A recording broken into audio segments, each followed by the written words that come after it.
OTB AM. With Gillette, we don't just play the game, we change it. Gillette, made of what matters. It's 7:31. You're very welcome along to OTB AM. It's Ger Gilroy and Owen Sheehan with you all the way through until 10 a.m. this morning. An unbelievably busy programme for you, as you might imagine, after a chaotic weekend of sport on and off the field. We'll be delving deep into what happened with the FAI, both on and off the field. David Meyler is going to join us around about 8:15 this morning. We'll get some news from Nathan as well. We'll bring you some Gary Owens and the press conference that Stephen Kenny had last night in just a second. A little bit after that, we'll talk rugby with Alan Quinlan. We've got Kieran Donaghy on the re-emergence of Jim McGuinness as a figure of note and interest ahead of the restart of the Gaelic football season next weekend. Yes, it's next weekend, it's upon us. And after that, we'll look back at the tennis, where Rafa Nadal has gone level with Roger Federer at the top of the Roll of Honour when it comes to the Grand Slams by absolutely annihilating Novak Djokovic. So the wages of sin are death, it turns out. Sometimes in sport, the bad guy actually does lose. If you want to get in touch this morning, use the hashtag OTBAM, or you can WhatsApp us. 087 9 180 180 is the number for that one. Now, let's get straight into it here. So some FAI goodness for you. It is the interim CEO, Gary Owens. You're going to hear as well from Stephen Kenny in his post-match press conference, and you'll hear from Stewie Byrne as we try and make sense over what happened over the course of the weekend. Gary Owens is with us, interim CEO of the FAI. Gary, afternoon. Hi Joe, how are you? I'm very well. I hope you are as well. Obviously very concerning news. When did the news come through of the positive test to the player? It came through late last night, Joe. So obviously that had implications then for those that were deemed to have close contact. So we got the results about 9 o'clock, and we had the deadline with the squad then by 11. So we had a hectic night last night. And you have to go through a process, I presume, of identifying who is a close contact. How do you deem that? How do you find that out? What protocols are in place to establish who was and who wasn't? Well, we followed the HSE guidelines and the UEFA guidelines in relation to definition of casual and close contacts. So any infected person has to do a detailed report, and then we would look at our own records, flights, buses, dressing rooms, restaurants. We had a level 2 in Slovakia, so you go through who was with who. So it's quite a detailed process, but it follows the protocols that are laid down by both the HSE and UEFA.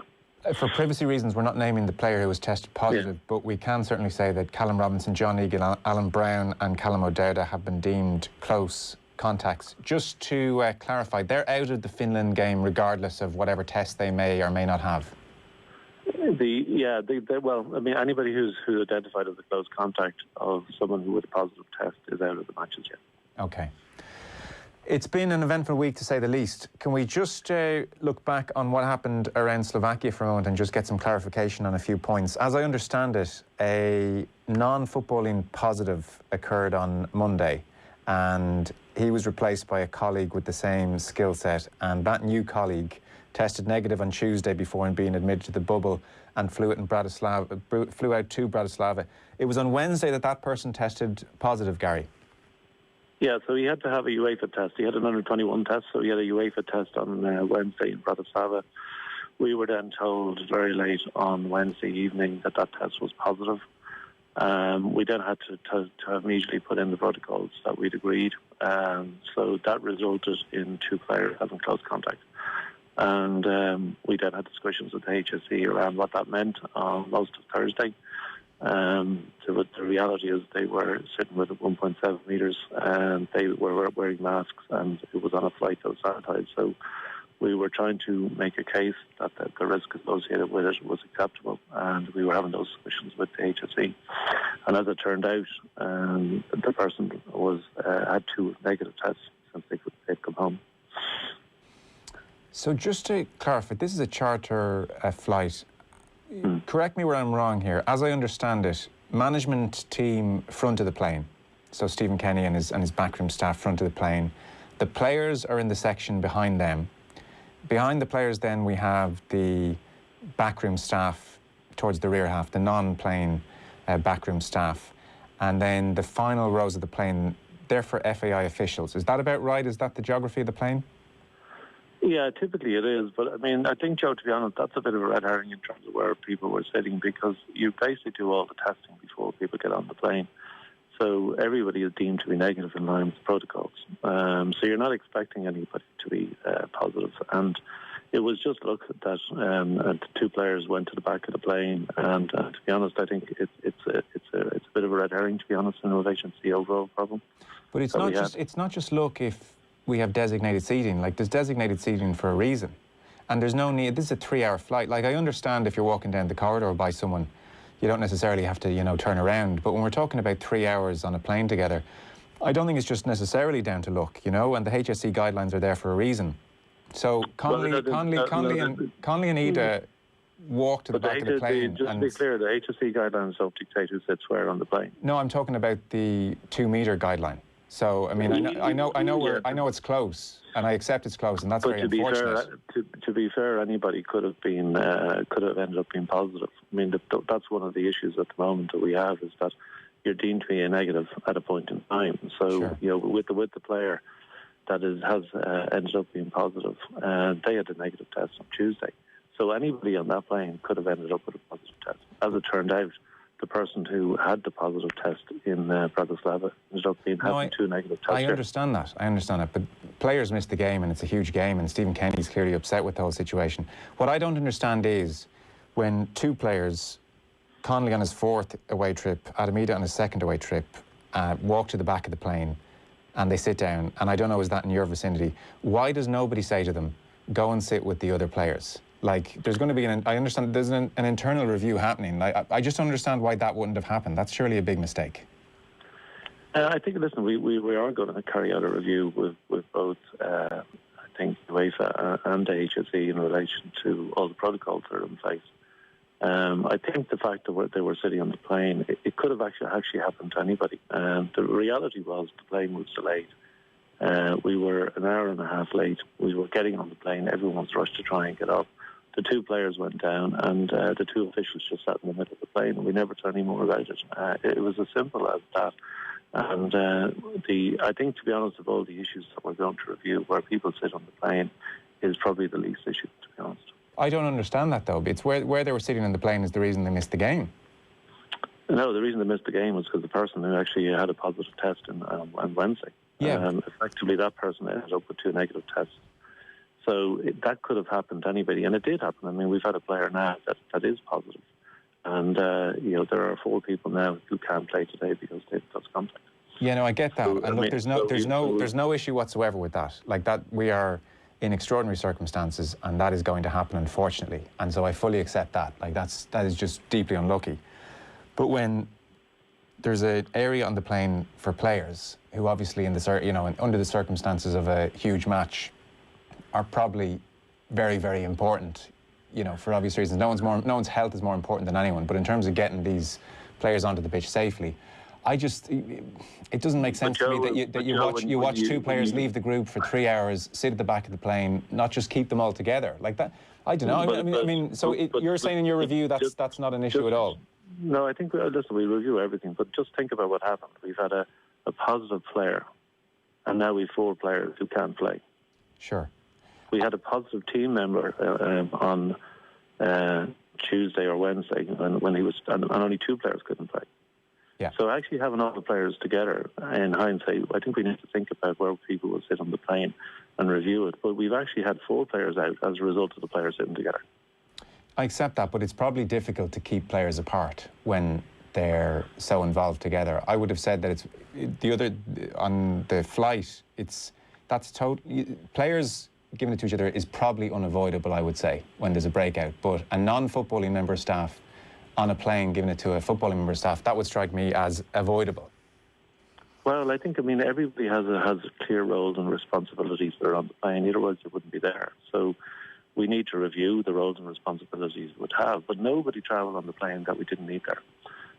So the fact, when you think about it in terms of what actually happened, we had a player who was positive, and now we've 4 players who actually can't play today. So I think the point of where they're sitting on the plane is irrelevant, to be honest. I think we need to sit on the side.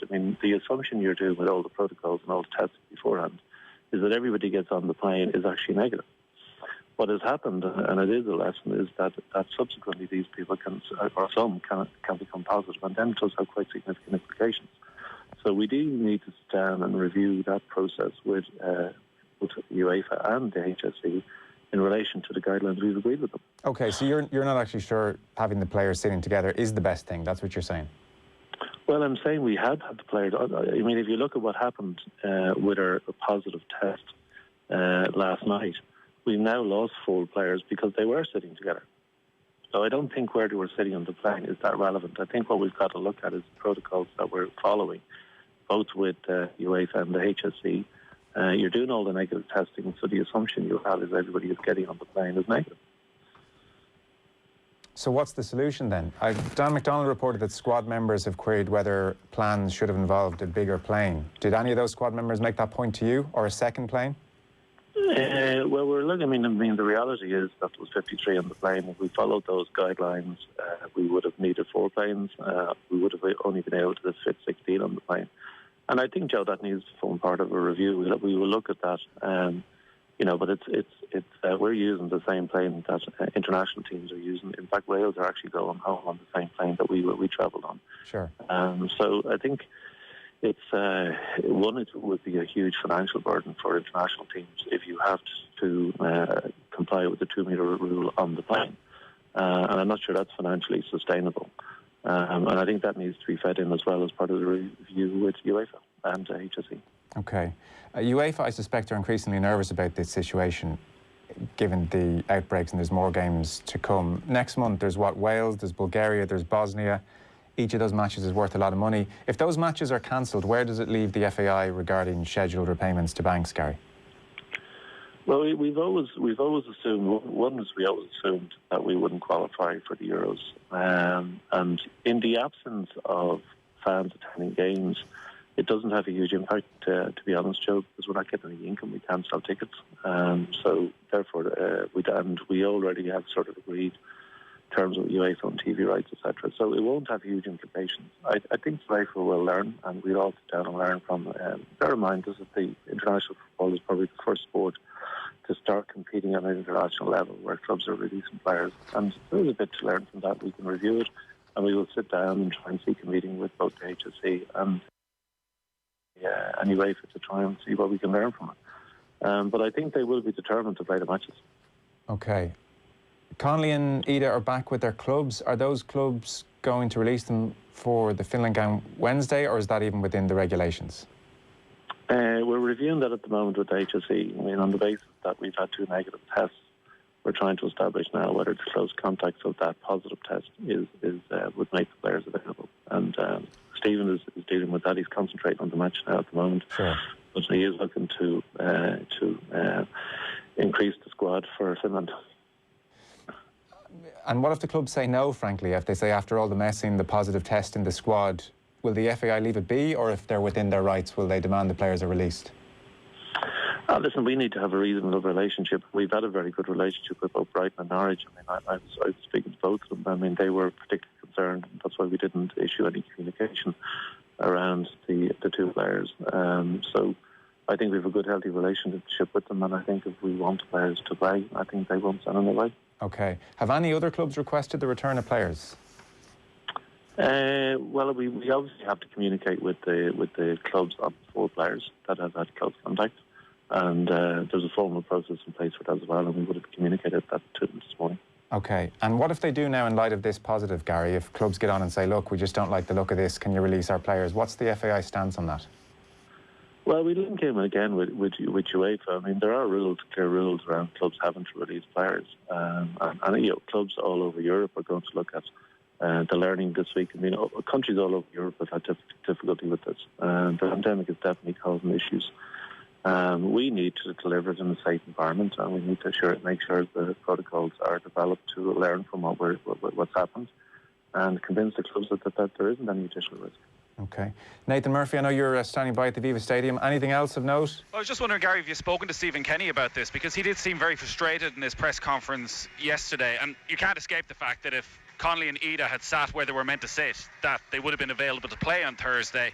And he said that he felt that the staff member who had initially tested positive was non-essential in terms of travelling on that flight. Have you spoken to Stephen Kenny about what happened, and have you got a sense of his frustration? Listen, of course I do. I mean, Thursday was a big match for us, and we lost it. We couldn't pay 2 players. We will define the roles and responsibilities. Stephen's part of our team, so I think he did say yesterday that we will have an internal review. I think from our point of view, the person who travelled is a requirement to UEFA, and he does have a role and responsibility that is required. So I would disagree with him on that in terms of, did we need to bring somebody on the plane? We did. The reality, as it turned out, was that person was negative, and we've had 2 negative tests since. So that's where the problem occurred. We had 53 people on the plane. Each one of them had role and responsibility. They were all tested before they went, and I think what you do is you bring the right people to support the team, and that's what we did. Just one last thing, watching the players coming out and the backroom staff here at the stadium half an hour ago, some are wearing masks, some aren't. I'm not sure what the exact protocol around that is. Have you been working with anybody outside the FAI in terms of the risk management around COVID and what exactly the correct protocols are for the players and everybody around? Yeah, I mean, we had to submit. I mean, the reason we got the green status from the HSE to be able to hold the international matches is we have got clear protocols. We have a medical team, and I was there for the week, and we were notified every morning. We had to fill in forms. It was reinforced every single day, exactly what we had to do. So, yeah, I'm happy that, listen, like everything, we're going to review it and see, in terms of best practice, are the protocols fit for purpose. But those protocols have been laid down by both the HSE and UEFA, and we follow them. So I think we will need to review, or they will need to review them, and we'll be happy to do that. But having been a part of it for the last week, I can tell you they are quite stringent. Can I ask just a question, Gary? If Adam Ida and Aaron Connolly had sat in their designated seats, and if positive or false positive, as it turned out to be, had happened around them, I presume in their designated seats they would have been 2 metres away from everybody, or would they not have? No, they wouldn't have. Everybody had the same distance, so they wouldn't. No, that's why I think the thing about the players where they were sitting, and I think, to be honest, the positive test with 4 players out actually proves that point. Yeah. In that we lost 4 players, so having all the players together, if I learned anything about it, is I wouldn't put all the players together in the circumstances that we're in. Okay. Listen, I know you have to go. Thanks so much for coming on and taking those questions. No, it's appreciated. Gary Owens was speaking earlier on about the fact that you would need multiple planes, which is obviously out of the question to start travelling around Europe. Is it possible at this even late hour to get a larger plane to travel? That might alleviate one of the problems. My second question is, with so much possession again today for long spells of the match, and a lot of good passing of the ball in good key areas, the lack of goals, how much of a concern still is that now? It's 1 goal now in the last number of games since you've been in charge. That was a problem that was there before you, of course.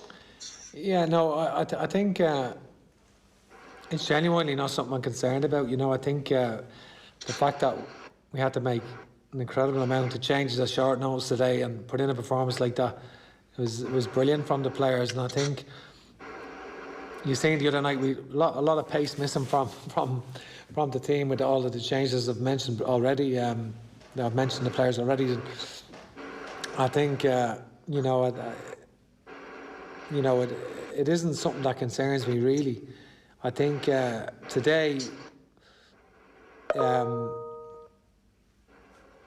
it wasn't easy with everything that went on. I think you do need probably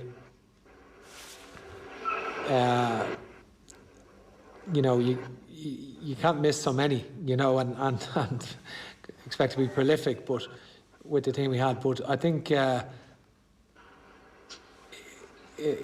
do feel that we're achieving a lot, particularly in the game against Slovakia, and I just feel that with other players to come in as well, we're going to get better. I do definitely feel that, as people are understanding what we're working on, I do feel we're going to get better. Okay. Philip Quinn. Is that okay? Yeah. Philip Quinn. Yeah, go on. Yeah, I'm in here, Gareth. Yeah, Stephen, Gary Owens was on radio today at News Talk, off the ball, and he addressed some of your comments yesterday about the non-essential member of staff who took unwell, although it seems to have turned out that actually it was a false positive test. Do you kind of feel maybe that description was a little bit unfair on the FAI official, because you did say that it's a very good team, very professional team, And Gary says everybody on that plane was there for a reason, they had to do a job. Yeah. What do you want me to say, Philip? Well, you refer to the person who was tested positive, and then says that's a false positive. You refer to that person as being a non-essential. Well, he wasn't taking the free member of the travelling party. He wasn't taking the free kicks. You know what I mean? You know, but everyone is important. I treat everyone equally, and I've always had that situation. Everyone is important, so I don't have a hierarchy of how I treat people, and certainly that's not the issue. The point I'm making was he wasn't a player. Yeah. You know, he wasn't a player from that point of view. It was a late addition. But now Gary's right. Everyone is important. I've no issue with that. But it was a situation. You know, obviously I can't be breaching naming the person in question, because the person in question is a great guy. You know, and works very hard for the association. Really good person, who I have a very good relationship with. But that I was just making the point that at the time he wasn't taking the free kicks. Okay, Daniel McDonald. Hi, Stephen. Stephen, at what point today did you actually know this was your starting team? I mean, how late in the day was it? And can I ask, was Jason Malumbi in it? And what was your view on his performance today?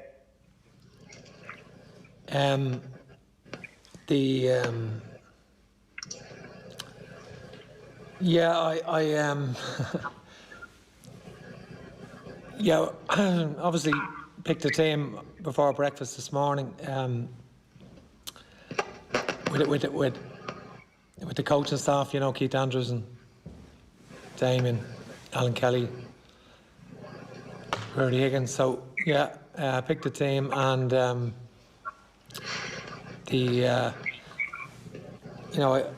don't actually. It wouldn't be fair for me to say what the team was and who exactly came in for who. But Jason's obviously someone that I regard highly, and I do think that he has a lot of attributes that a midfielder needs, and he's impressed me with the under-21 team continuously. And obviously he played last month against Finland, but he was out of season. He did okay. He's playing right of a midfield 3. He's playing in midfield 2 today, and he's a very natural footballer. He's very quick around the park. He's quite tenacious, and he has a range of passing. So he has a lot of good attributes. Can I just ask, are Dara O'Shea and Jason Knight coming in? Are they two from the 21s potentially? Right. Potentially, yeah. I mean, I just want to make sure. I've no idea. We will confirm it later. But with two that we're looking to bring in, because as you see, centre half is an issue for me at the moment. We lost 2 this morning. Kevin went off with an eye injury. I'm not sure how that is, at the moment.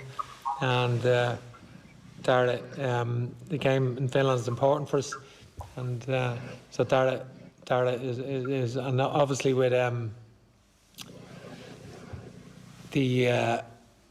with Jason Knight as well, his versatility, I think would be important as well. So there are two that we're interested in. Yeah, sure. Right. Thanks. We're going to finish with Neil O'Riordan, because have Shane Duffy ready to go now as well after this. So Neil O'Riordan.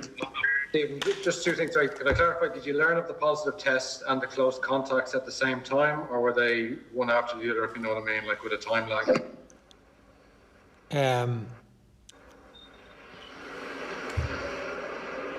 Yeah, well, you learn about the positive test is first, and then the close contacts. Was there much of a time lag between those? Well, it probably was a bit, but not. I think those are not my decisions, or I'm not involved in any of that. Sure. Do you know what I mean? That's the medical team look after that. You know, I suppose they've made decisions in the best interests of the players, you know, I suppose that's what they made a decision. As a manager, that's not easy, but you have to respect it, you know, Sure. And had you named the team to the players before this came to light?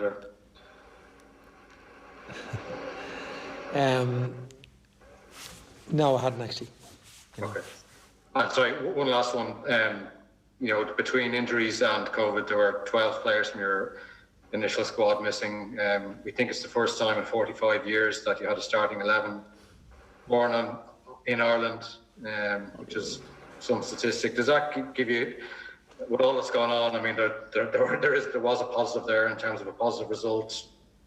11 players born in Ireland against all that's gone on over the past week. I actually didn't realise that, Neil, to be honest. I actually hadn't realised that. I normally wouldn't, you know, but no, it's not something that, and I don't really... I know it's not factored in, but to your thinking... No, I don't distinguish really between Irish born and non-Irish born, but I think if, you know, I think,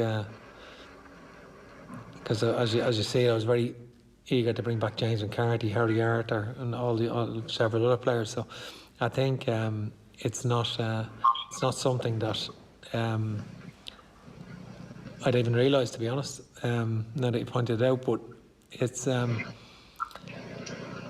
just the way it worked out, really, you know. I think it's just the way it worked out, but I think it's good to see players like Jason Malumbi coming through the Irish system, you know, because we've had a number of years of players not coming through, you know, and obviously in the last month with Jason, Aaron Connolly and Adam coming into the team, having come through all the international teams and stepping up, and there's more on the way, you know, as you say, Darrell O'Shea and Jason Knight and players like that, so they're all very good players, all very good attitude and technically very good.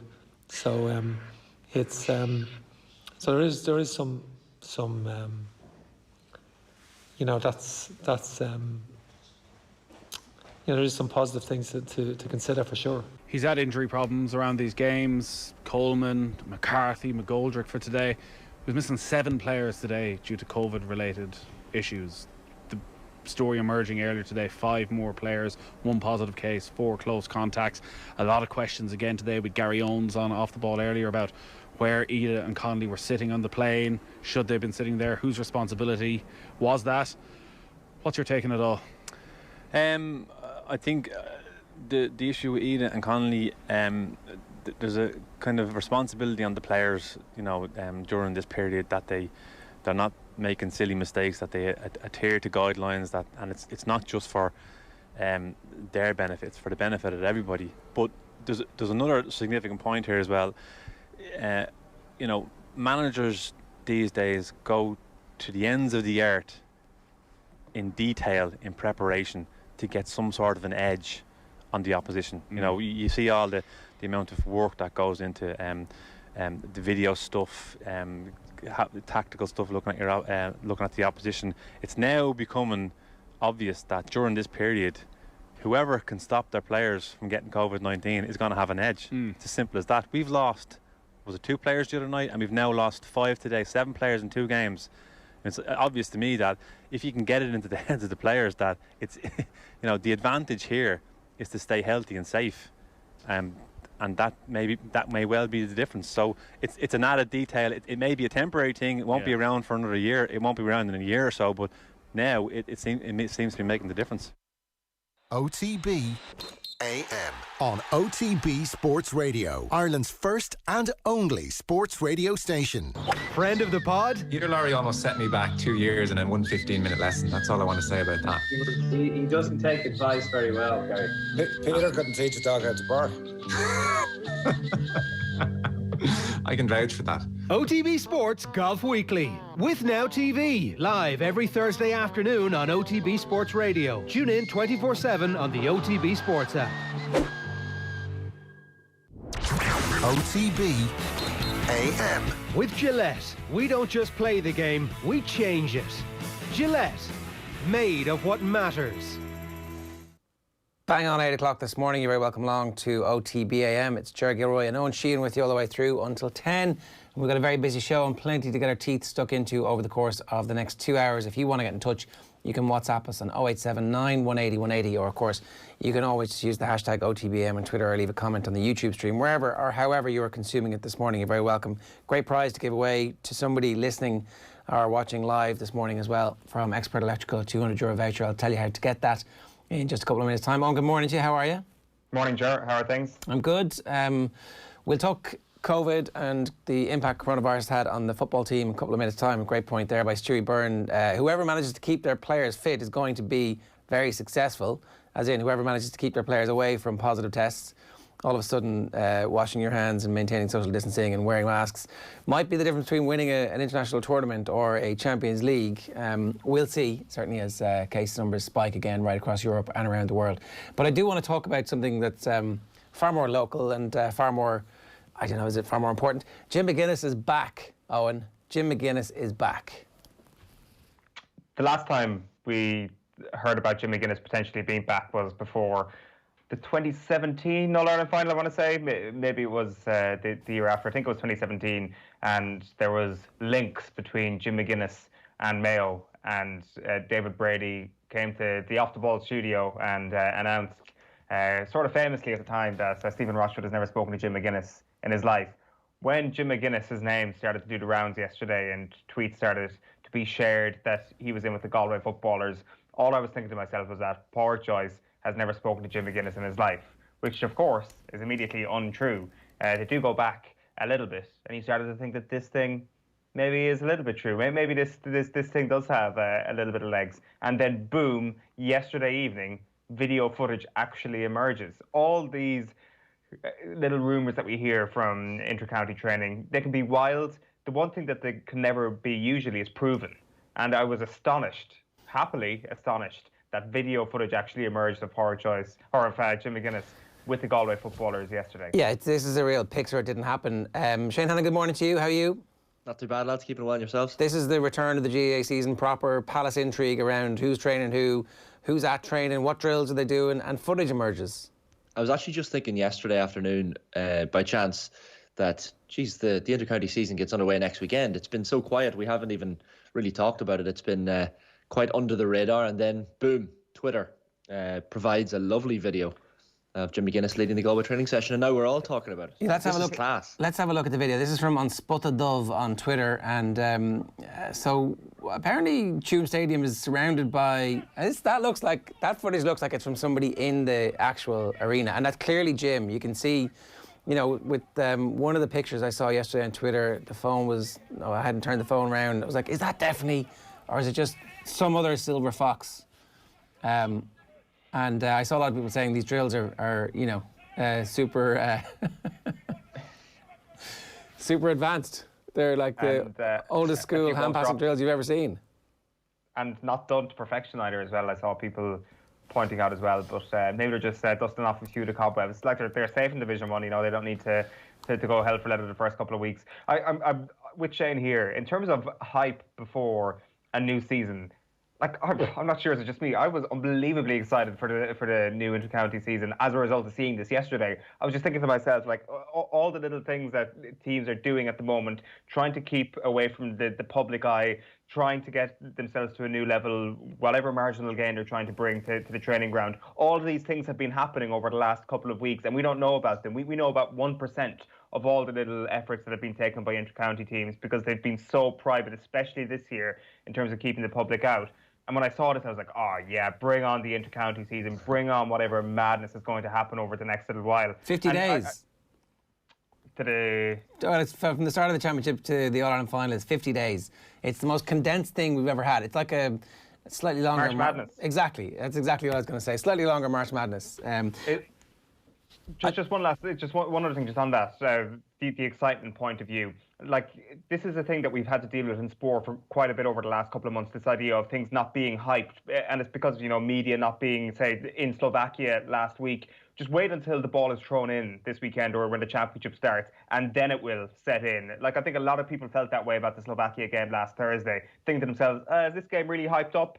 they were on their hands and knees, I'd say, in front of the television when chances were missed late on in the game. These sort of things don't need to be hyped up. It's just when you eventually find yourself in these, it's amazing what sport can actually do to transport you to that place where it feels like things are fairly regular all of a sudden. Yeah, I mean, it is absolutely a little bit of momentary escape from the general sea of trauma within which we are surfing at the moment. So I, for one, welcome our new overlord of the GAA inter-county season, for sure.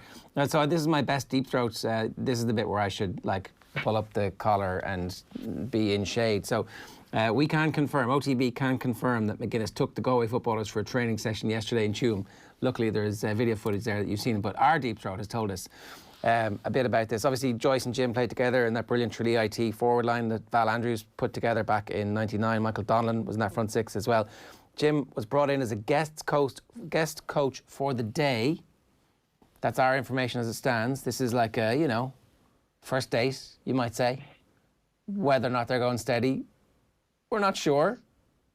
Whether or not they pick up the phone to each other afterwards, or if there was a lot of furious texting back and forth all the way from Tuam back up to Glenties. Was it obviously somebody else is driving, but Jim going, yeah, I really loved it too. Oh, I can't wait to talk to you. No, you hang up. I don't know. We'll see. Apparently it's often done. Obviously, not many coaches possess the profile and aura that McGuinness can bring. And, the response seems to have been relatively positive from the players themselves. We'll talk with Kieran Donaghy a little bit later on about what kind of an impact Jim McGuinness might have. Is Jim McGuinness, is he still current enough, Owen? It's been a while. He's gone off and he's partied around the world, This is the prodigal son. Are Galway going to kill the fatted calf for Jim? Are you asking if he's going to bring his expertise from the Carolinas all the way to Connemara? Is that the question that we're posing here this morning? What or Celtic, or China? Or Celtic, or China.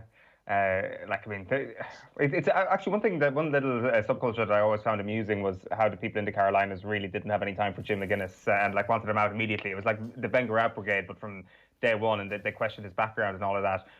I think that Jim McGuinness would be back with a bang if he goes back into inter-county management straight away, because I think there's a sense of trying to prove himself again on the sporting sphere. Of course he's still relevant. He won an All-Ireland 8 years ago. He possibly should have won another one 6 years ago. That is as current as you can ask for. The question is, would you take Pat Gilroy back to an inter-county football team? Of course he would. Jim McGuinness has won an All-Ireland more recently than Gilroy. They're two of the best contemporary managers in the country, and I haven't seen any evidence that he has lost his touch whatsoever, because he's essentially been working in a different sport, and I think he probably deserved a bit more patience as well on that front. So this is huge for Galway if they manage to work with him regularly. But as they say, it's only a one day sort of bring your friend to work sort of day where somebody knows Jim McGuinness and has brought him in for the ride. Yeah. So do you expect this to be something that we see again later in the summer? Yeah, Winter. Definitely. 100%. If this thing has gone well yesterday, whatever they did outside of the hand passing drills. By the way, what drills does he do? I mean, Jim McGuinness. We wonder what does he bring to a team now? But what drills is he actually doing that brings Galway a step ahead? The drill yesterday we saw was only a quick 10 seconds, of course, and it was nice to see inter-county footballers drop the ball 2 times within 15-second period. But I think it adds pressure to Galway. I mean, they've got these last 2 games. They're looking to be league champions this season, and now everyone is like, well, Galway have an added advantage of Jim McGuinness being in the ranks. So these games against Mayo and Dublin in the league and Sligo in the championship now have an added pressure on their shoulders. I think this puts the focus on Galway in a way that Pádraig Joyce was hoping it would not. So the video leaked footage actually ramps up the attention that Galway feel and may have an adverse impact, given everything we've ever heard about pressure and how Irish people can't deal with it. Is that what you're saying? Yeah, there's no way Galway wanted this video out. So I guess we're all curious who released it and what inter-county team they support. Unless, Owen, what they're doing is they're saying, yeah, look, we've got Jim McGuinness. We've got everything now. Come on. Is there no element of Irish life? If you think back to what made Pádraig Joyce brilliant when he was bursting on the scene, he would bang himself on the chest and go, give me the ball. I'm killing those inside backs. Give me the ball. There was never any sense of geez, maybe if you put the ball in nice to me and I might be able to. It was he was a killer. And this is a killer move. it's definitely inadvertently sort of chest-pumping action from Galway. That's what it is. I don't think that was the intention, but that's what it is. And like I think a lot of people last night when they saw it are like Googling, where are Galway in Division 1 again? How were they going before the pandemic? And coming to a realisation that actually they were the most informed team in football before the pandemic hit. They're top of Division 1. As Shane says, they're going for the title. There won't be a league final this year to really put your foot down and actually lay down a marker. But they're coming from a Connacht Championship where there's going to be a big game, you'd imagine, against Mayo coming in the next, month and a half. And it is at that moment then when they'll be able to make their announcement, because they're a team with a massive ceiling and the team with a huge amount of a jump forward to be made this year. And it's unbelievably exciting if you're a Galway football fan. We've gone on a bit too long about this to the point where our excitement has eaten into Shane's bulletin time here. So it's 11 minutes past 8. A reminder, OTB AM is live in association with Gillette. Good morning. Start with Gillette, giving you the confidence to tackle the day ahead. Shane, what have you got for us?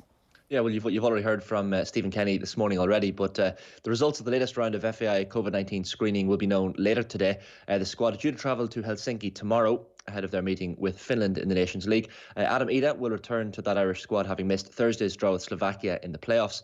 He's been given the all-clear to link up again after the COVID-19 case, which ruled him out of the game in Bratislava, was deemed to be a false positive.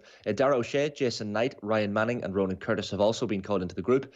Finland beat Bulgaria 2-0 last night in the other game in Ireland's group. Those results mean Ireland are in third position in the table on 2 points, 5 behind leaders Wales. Elsewhere yesterday, England came from behind to beat the world's number 1 ranked team Belgium 2-1. Romelu Lukaku had given Belgium the lead from the penalty spot. Marcus Rashford equalised with a penalty of his own and Mason Mount scored the winner. Scotland are also top of their group after a 1-0 win against Slovakia, our old nemesis, while Northern Ireland remain bottom of their group after their 1-0 defeat against Austria in front of 600 home fans at Windsor Park. Elsewhere, France and Portugal drew 0-0 in front of 1,000 French fans in Paris.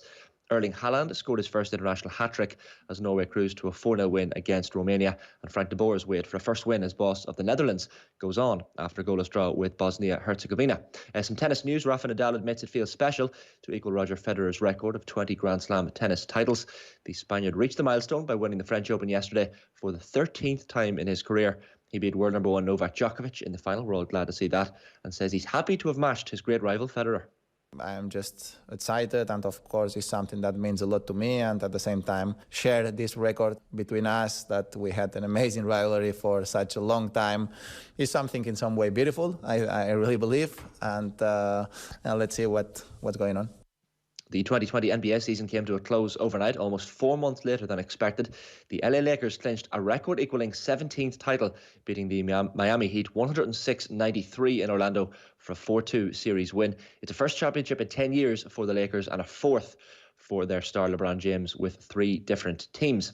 The Premier League could be on a collision course with its biggest clubs over radical plans to shake up English football. Project Big Picture would reduce the number of teams in the top flight to 18, with EFL clubs receiving a bigger share of future revenues. It would also give the so-called Big Six greater powers. EFL Chief Executive Rick Parry doesn't think that's a problem.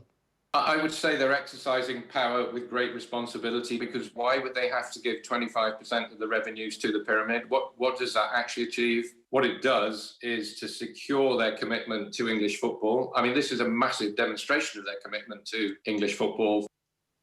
Tyrrell Hatton sealed a 5th European Tour golf title yesterday with a 4-shot win at the PGA Championship. The Englishman carded a final round of 67 to end the Wentworth tournament on 19 under par. France's Victor Perez was second on 15 under, while Andy Sullivan was joined third alongside Patrick Reed. A final round of 73 saw Shane Lowry's challenge fade as he finished back in a tie for 13th. And finally for me this morning, lads, Lewis Hamilton made history by equalling Michael Schumacher's record of 91 Formula 1 race wins yesterday. He did it by winning the Eiffel Grand Prix in Germany. Red Bull's Max Verstappen finished second at the Nürburgring, with Renault's Daniel Ricciardo in third. Hamilton's lead in the Drivers' Championship over his Mercedes teammate Valtteri Bottas is now 69 points after the Finn failed to finish that Grand Prix. All right, nice. Thanks, Shane. 0879 180 180 is the number if you want to get in touch. Hashtag OTB AM. More from Shane across the day on the OTB Sports app to keep you updated with everything that's going on in the world of sport. A brilliant competition for you this week, with thanks to Expert Electrical, Ireland's largest electrical retailer with 67 stores nationwide. Expert Electrical have just launched a brand new website, expert.ie, with a huge range of electrical products from washing machines and cookers to TVs, laptops and much more as well. To celebrate, they've given us a €200 voucher for their online store to give away every morning this week. to be in with a chance of winning, just send us in a text or a comment this morning about the weekend sport. You can enter on Twitter, on Facebook, on YouTube or on WhatsApp. 0879 180 180 is the number. You can find details of your local Expert electrical store or shop online at expert.ie. Now, let's turn to football. We'll hear from Nathan in a couple of minutes. Owen, what's your general takeaway from the week of chaos that we've had? I think my general takeaway is that we're in a constant loop of misery where Robbie Keane will always be trending on Twitter immediately after an Ireland match, where Mick McCarthy will always be commentating on an Ireland match, just lurking over your shoulder when you're trying to watch some football. The memories of the past are just constantly popping up and reminding you of why the ball needs to be crossed at all times. I think Jack Byrne will always be trending on Twitter after Ireland games these days. And on we go. I think that is the misery loop. Robbie Keane, Jack Byrne, Mick McCarthy. That's your starter pack for being an Ireland fan in the year 2020. You can also throw in a bit of skullduggery. Like I fully believe that, or I want to believe that it was like a Slovakian ultra who was behind the positive test, the false positive the other day. So that's kind of like been my cliff notes from the last couple of days. There's an assumption out there that we would have won that game if we'd had Connolly and Ida in much the same way that, you know, we might have won the World Cup in 2002 if we hadn't ever stopped off in Saipan on the way out. Correct assumption, of course. Who could possibly disprove that? I think when somebody is missing, that missing ingredient always looks like it would have been automatically solved by the player who's missing. And last Thursday was no different when you thought to yourself, little bit of pace in behind the line here, as David McGoldrick is dropping deep, could really do with a bit of Aaron Connolly in that sort of setup. So that was definitely hammered home by the fact that he just wasn't playing. But I'm not sure would it have changed much. I mean, Aaron Connolly has been criticised under Stephen Kenny so far for not actually being clinical enough himself. So would he have suddenly got hot in front of goal? Like Ireland are like a golfer who have gone cold with their putter right now. That's the situation that they're in. Every other part of their game looks pretty good. And I thought at times yesterday they looked excellent. And I don't know, I'd actually always be worried if I was a Welsh football fan because they looked so poor yesterday for large swathes of it. And Ireland down to a shoestring team, thought they performed admirably. I think the big overreaction right now, if you want to make an overreaction, is not that Stephen Kenny is under pressure. It's that Stephen Kenny should have got the job 12 months earlier and that we would have actually faced into, say, a playoff. If that is what happened, it would have been a much better oiled machine by this point in the path. All right. We've got David Meyler with us this morning. David, good morning to you. How are you getting on? Good morning, guys. What's your takeaway from the Wales game in particular? We just need to find a way to put the ball in the back of the net, I think, is the story really from the last two games. I think the performances have both been, much better and a significant improvement on, say, the Bulgarian-Finland games. Like yesterday, I think, we control the ball a lot better. We moved around well. It's just when we're getting into the final third and we're getting chances, we've just got to start taking them. It's probably the one major downfall of this group is we just need to get goals. That's it. And the performance is good. They're knocking the ball around well. If you factor in everything that happened in the last few days with the, obviously playing 120 minutes, losing on penalties to Slovakia, obviously then the COVID hitting with the losing significant amount of players, that must have been, upset the preparation for Stephen. And then other lads stepping in to, play, doing well. And then it's just need those goals. That's it, really, I think. Have you been in teams before where the team hasn't been scoring? And if you have, like, what gets the team out of that? It's such a tough one because, look, that's why strikers are the highest paid players in the world. That's just it. It's just finding that player. That's why people laud Lionel Messi, Cristiano Ronaldo, because they find ways to put the ball in the back of the net. I played in teams, where we've had, struggles. If you look at my first year in the championship at Hull back in 2012-13, that season, like our top scorer finished with 8 goals, and I think Troy Deeney at Watford had 20 plus or something like that. But we just found ways to win. Like we had different lads contributing with goals, where we were winning games 1-0 maybe, 2-0 or 2-1 or something. But we just found ways to get a goal or two. It's just so difficult. If you look at like someone like Shane Long's chance yesterday, you'd expect Shane to do that. I don't know, was it the fact that, Wayne Hennessy being 6'5", 6'6" comes flying out of him, jumps like a star, that he thinks I can just glance it past him. But like, you'd put your house on Shane to score that because he's so good in the air. Like, Darryl Horgan has another great chance where it falls. It's like the conviction. You just need someone to grab it by the scruff of the neck and kind of go, I'm going to be the one. In previous years, James McLean has probably been that player who scored very important goals. So I think that's just, all the signs are really good. I think we're playing lovely football. We are really trying to control games now, and we're not turning over possession. Yes, you can. I think for anyone who watched the game yesterday, it's quite interesting that there's a lot of people who are fully behind Stephen Kenny, and there's others who are a bit, have their reservations, and you can almost judge those people by their opinions that, it was an awful performance or it was a good performance. And I think I'm certainly in the camp that I want Ireland to do well and I want Stephen to do well, and the performances have been better. We've knocked the ball around. We are certainly controlling the game. If you look at Aaron Ramsey's interview after the game, he even compliments, he said it was a tough game because, Ireland have, tried to change their style. They're keeping hold of the possession. They made it really difficult for us. He was almost taking a swing at us to say, like, in the past, we've been so negative, we sat deep. And then he said they've suddenly changed. So that shows that this group of players under this new manager are going in the right direction. And when you think about the heart of the team being ripped out, particularly somebody like John Egan, who's kind of central to the leadership and the restart of play, it's like, okay, and all your pace as well. I can understand why the team looks a bit flat yesterday, and I can understand from an emotional perspective why the team feels a bit flat, having been knocked out of the Euros and so much riding on it. The game's hopefully going to be in Dublin if they ever happen, and you hate to make excuses and you hate to be. It's been a week of moral victories, but like, this is the fourth game into a new regime. There are definitely positive signs. No, definitely. Like you said, John Egan would be a massive loss. If you look at, since Stephen's come in, he's picked the same back four, for 4 games. And then obviously to lose John, now Kevin Long came in, started comfortably well. It didn't look out of place. Obviously got him very unfortunate with the knock he picked up, like to have to go off. And then you look at, like, your right back has to slot in centre half. It's just kind of like those changes, because you'd imagine it would have been something that Wales might have spoken at half time, saying, can we get on to Doherty and test him at centre back? Now, I think Matt did really well there. He dealt with everything comfortably. I know in his post-match interview, he said that he probably was a bit sloppy at times forcing the ball, but that needed to happen. But look, there would have been a lot of emotion, and plus the simple fact of, they go to Slovakia knowing they have to win, they lose. That would have been massive. And then to try and get yourself up. Of course, it's easy for people to say you're playing for your country. It's the greatest privilege and honour, which it is. But there still would have been a hangover from Thursday night's, loss, because you're striving to get to a major tournament.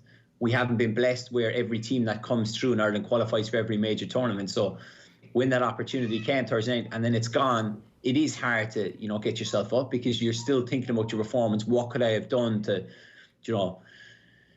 score a goal or create a chance or do something? So there are factors. But look, it was a positive performance. I think, we were better than Wales. Just need to find a way to get the ball into the back of the net. David, how impressed were you with Jason Malumbi's performance yesterday? Excellent. I'm really excited by him. Obviously, being a midfielder, I'm slightly biased towards midfield players. Look, I was on the phone to various different people yesterday. I texted him straight away going, I like the look of this fella. He's big, he's physical, he gets on the ball and he drives forward with it. I think the big thing for him is, if you look at it, right, he's someone on his second international appearance, going and demanding the ball off the back 4 at times to try and start the attacks or start the play. Like, it's very easy for him to do that with the 21s when he played under Stephen, but then when you come into the senior team and you turn around on the occasion, yes, they say Shane Duffy is captain, to say, give me the ball. I know they would have trained together and played together at Brighton, but when you go into an international setup, it is different, and I was very encouraged by his performance. I think he's a really bright future. So it was really positive, and you can see why he got man of the match. He took the game by the scruff of the neck. It was almost, at times, you'd look at it saying, a lot of these young lads come in and the game can almost pass them by. He certainly wasn't, one of those that didn't want to wait for anything to happen. He was determined to go out and say, I'm going to, affect this game, and, I'm going to put in a performance that the manager's going to remember. Is it a case that Stephen Kenny should perhaps just put the trust in Molumby at this point, where he is one of the first names in the team sheet, and we know that there is going to be a decade of Molumby in this team? Because it's a rare thing that we can talk about, a young midfielder who is already operating at quite a high level. Yeah, no, that is true. But at the same time, you have to pay respect to the lads that are, tried and tested and who were in there. I think Conor Howard, Jeff Hendrick, and, obviously James McCarthy haven't put a foot wrong in the games they played. Yes, you could, if you really want to break down their performances, you can easily analyse it and show different parts where, their positioning could be better here. They could have done this, they could have done that. That's obvious. But at the same time, he's one, like Jason's one that is coming through and moving in the right direction, which is always a positive. It's whether or not Stephen feels comfortable enough to put him in there. Like, you looked at the Slovakia game, was obviously the biggest game of, Stephen's 4 games so far, and he went with the tried and tested midfielders. I think Jason will get plenty of opportunities and plenty of game time. It's just he needs to keep moving in the right direction. And then at his own club, can he force himself into be playing first team football regularly to improve and get better and keep developing? Or get a move to the championship where he'll actually be able to play a lot of games. What type of midfield constellation does having him in the team allow us to have? Because a lot of talk about McCarthy is that, and I think we might have talked about this last week, his best games for Palace have been with somebody beside him. If suddenly you have Molumby beside McCarthy, does McCarthy become a better player? Does it change what you're able to do? Well, I think that was the big thing. A lot of people were quick to highlight the fact going into the Slovakia game, Stephen obviously chose to play James alongside Conor Howard, kind of played the two sitting with the one in front, which was Jeff, rather than James sitting with the two in front of him. I think James and Conor complemented each other very well, because obviously, of course, Conor's left-footed, so he naturally tends to pull wide to receive the ball off centre halves, which inevitably leads into Stephen's push up the wing. It's whether or not Stephen wants to go with James and Jason, or will he continue to go with, Conor and James, or does he change it and go Conor and Jason? It's kind of like, at least he has options. There are, positive signs. A lot of it comes down to, obviously with James obviously picked up a knock, so it might be something he looks at to change. And it could be then something, if they were to get a result against Finland, is it something that we look at going forward? It's just, now that these games come, and like we said, there's been unfortunate things with COVID where players have had to drop out. It's just huge opportunities for anyone who does come in. You have to look at it both sides, that yes, certain lads will miss out who could have played. You look at, for example, Alan Brown, who comes on against Slovakia. He was impressive, got himself into the box numerous times, created some goal-scoring opportunities for himself.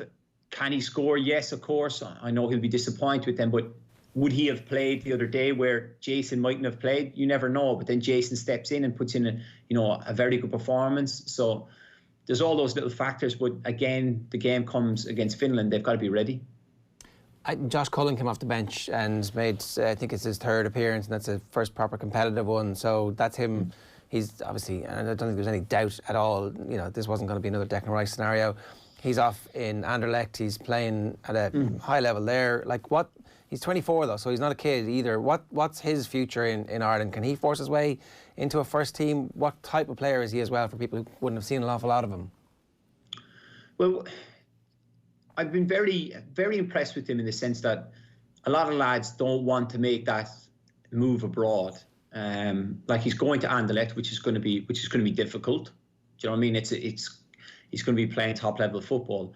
He's the type of midfielder, I think, that sits in front of the back four, is very comfortable and neat and, in possession. I'd say the best way to describe him for people who've not seen a lot of him would be someone like a Jorginho, in the sense that he's neat and tidy, gets the ball and distributes it well.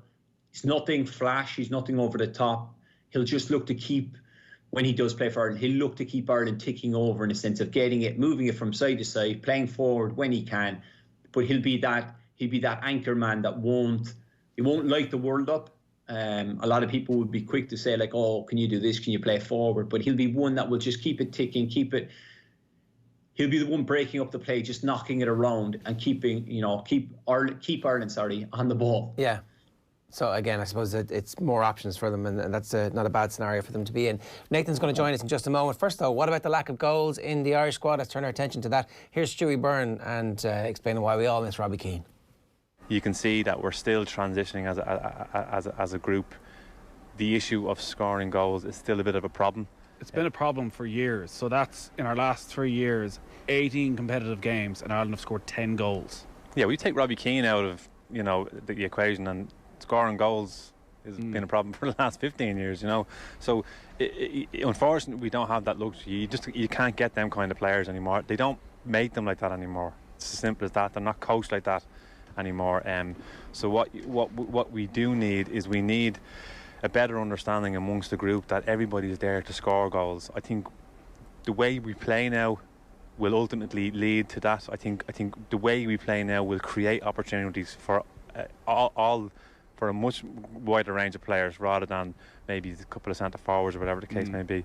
There just needs to be a little bit more belief, I think, in the players that they can go get goals. And you look back at the chance that Hourahan had the other night, just lacked a little bit of belief, didn't he? Look at Long's header here today, a little bit of belief, that's all it is. That's the difference.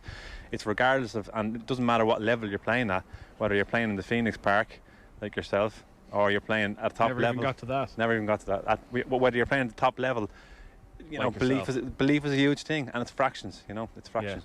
Yeah, belief and fractions. This is OTB AM. It's Ger and Owen with you this morning all the way through until 10 o'clock. We're talking with David Meyler, and Nathan's just about to join us as well to parse through a week that's not quite over yet, Nathan. We're still awaiting some news to see exactly what the crack is with Aaron Connolly. There was the tweet that the FAI sent out last night calling up 5 players to the squad, including Adam Ida, and Connolly put his hand up on Twitter and then deleted the tweet a little bit after that. So I don't know if everybody saw that deleted tweet. So he clearly wants to come. There'd been apparently some talk last week about an injury in the build-up to that as well that we had been unaware of. So whether or not Brighton are going to allow Connolly to come is still TBC, and we're expecting some news on that in the coming days. I don't know, do we have... No, we don't have Nathan.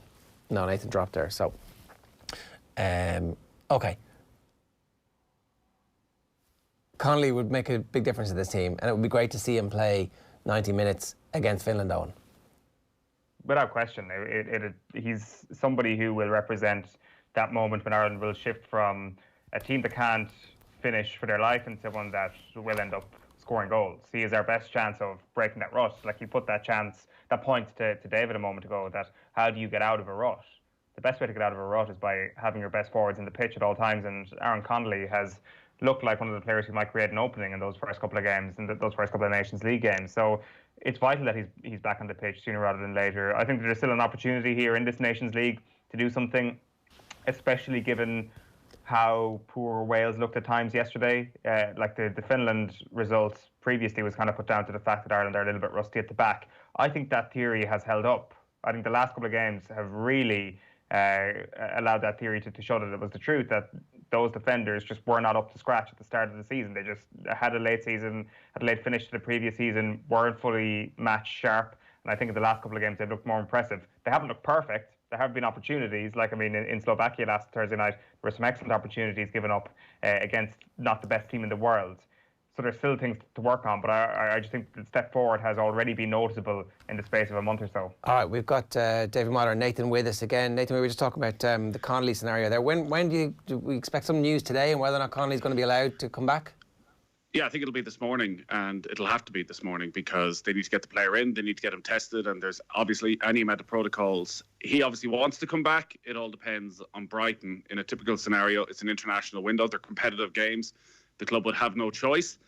But obviously, I'm sure Brighton are a little bit bemused by everything that's happened over the last few days, and understandably may not want their player going again, particularly when they're looking at the Irish camp, and there has now since been a confirmed positive case within the Irish camp. But the player wants to come, so if he can put a bit of pressure on, you'd hope he'll be there. Yeah, well, at least he hasn't been in close proximity to the players for a number of days now, so maybe he's okay. David, we didn't talk to you about the whole COVID situation, and you know, as a As a professional footballer, footballers talk. We heard that they were kind of wondering why they weren't on a bigger plane. What's your sense of how the players have taken what's happened over the last week? Look, it's very difficult because I wasn't there, so I don't know the ins and outs of everything. I saw Matt Doherty say yesterday that they were meant to have a team meeting which got cancelled and were told to stay in their rooms. It's not great in the sense that, like, you know, there's so many lads have to drop out, and then you have the fear. And I imagine for someone like myself, if I was in that situation, my wife would be wondering what's going on because, like you said, you're away in Ireland and then you've got to return back to England, and then have you been unfortunate enough to, you know, contract the virus that, you know, you can bring it back. I imagine clubs, you know, club doctors, club physios are on the phones to players saying, be careful, because, you know, like you said, even with Aaron going back, if he's back at Brighton, then Brighton are going to be like, well, we're not sure. Do they want to release him? Of course, Nathan is saying, you know, the player can put pressure on, but then if it comes from the manager, like, well, we don't really want you to go in case of a thing. It's a very difficult situation. Like, what I do admire is that at the same time, once there was a positive test, that, you know, you could see that the medical staff of Ireland are abiding by the rules and are being strict, rather than, I'd say, there probably been a case, I know this is a one-time thing, that we've never had something like this really before, that almost 15, 20 years ago, it would have probably got, you know, rubbed under the carpet a bit, and those players would have probably played. Especially someone, if you look at Aaron Connolly, who would have, you know, been one of the names on the team sheet come last Thursday, that in the past he'd probably be, the information probably wouldn't have come out, and Aaron probably would have played, just because it would have benefited the Irish team. So, look, it is a tough one, but at the same time, if those lads drop out and other lads get opportunities, you have to look at both sides of the coin. So other lads then come in, they put in good performances, they can, you know, stay in the team. The players aren't going to blame Kenny for what's happened, are they? You can't. How can you? Do you know, I know you spoke about a bigger plane or whatever, but, you know, you get on with it. Those things they're out of your control. You can't. Players shouldn't even have an opinion on that. You know, they'll still, look, when they went to Slovakia, they'll still fly privately. You know, they have the best of everything. You have whatever, you know, is important and what's needed. I don't think you can blame Stephen. No, you know, they're not there to be moaning about certain things like that. They're there to perform. Can I get myself in the best physical condition to perform, you know, against, say, Slovakia, and then into, you know, the Wales game, etc. Those small things are they're just unfortunate things that happen. Like, it started with a backroom, you know, member of staff. This person doesn't want to have COVID or to be testing positive. You know, it's not a case of, these things are just out of your control. You can only control what's going on with yourself and your training sessions and your preparation for the match. I think those outside factors can't get in, or shouldn't affect your preparation for the games. Yeah. Nathan, what do you expect preparation to be like for this Finland game? Well, obviously slightly changed, because the plan was that they would fly out today, and now they're not going to fly out until tomorrow because they need to get more players tested, and they're going to spend a little less time over there. So whether that has a huge impact, I'm not sure. It didn't feel as though the disarray of Saturday night and Sunday morning played a huge part in the performance yesterday. There was obviously a bit of fatigue, as you've touched on already, but it's become a bit of a sideshow, to put it mildly. In fact, it ended up overshadowing the game yesterday. And I think David's right, and you heard from Gary Owens earlier, there's an awful lot uncontrollable about what's going on at the moment. The one question is, could they have controlled that situation better? So we do know, red herring or not, that if the players had sat where they were meant to sit on the flight over, they would have been able to play in the game. Now, did anybody tell the players where they were meant to sit? And if they did, when they weren't sitting there, why did nobody tell them to go back? So there's an element of bad luck. There's clearly a huge element of bad luck, considering the backroom staff member tests positive, and it's a false positive. But if the players sit where they're meant to sit, they play in that game. Now, there's nothing to say that on the way back they wouldn't have been sitting beside the player that has since tested positive and ruled out of yesterday's game and Wednesday's game, and that is the element of misfortune. But it's a very complicated scenario, because we've heard the word bubble used a lot around elite sports teams and Premier League teams, And it's a little bit easier for them to create a bubble, whereas the Ireland team are coming in with 25 players, all coming from different clubs, 25 backroom staff, all coming from different backgrounds, from different parts of the country. Have they been in a position to isolate for 2 weeks to come into the bubble? No, they haven't. So while the bubble may work when you're all in it, it doesn't mean what's happened in the 5 days previous was going to work. So that's the issue that they're always going to face. And I do think that's where the big issue is going to come for international football. What's the reaction going to be like next weekend? How many players are going to miss Premier League matches because of this international window and because of COVID issues? And it just seems so complicated. And it seems a little bit crazy when you look at the ways of the world at the moment, even of somebody like Darragh O'Shea and Jason Knight, who are in Ireland for under-21 camps, fly to Italy. They're in Italy. They don't even know if the game can go ahead because Italy had gone to Iceland and they'd had issues with COVID. The game hasn't even played, and they're back again to Ireland now to link up with the senior squad, and then they're going to go straight to Finland and back to the UK after that to play with their clubs. So if you're West Brom looking at that, you're thinking, we really don't need this for one of our young players who's crucial for us in the Premier League.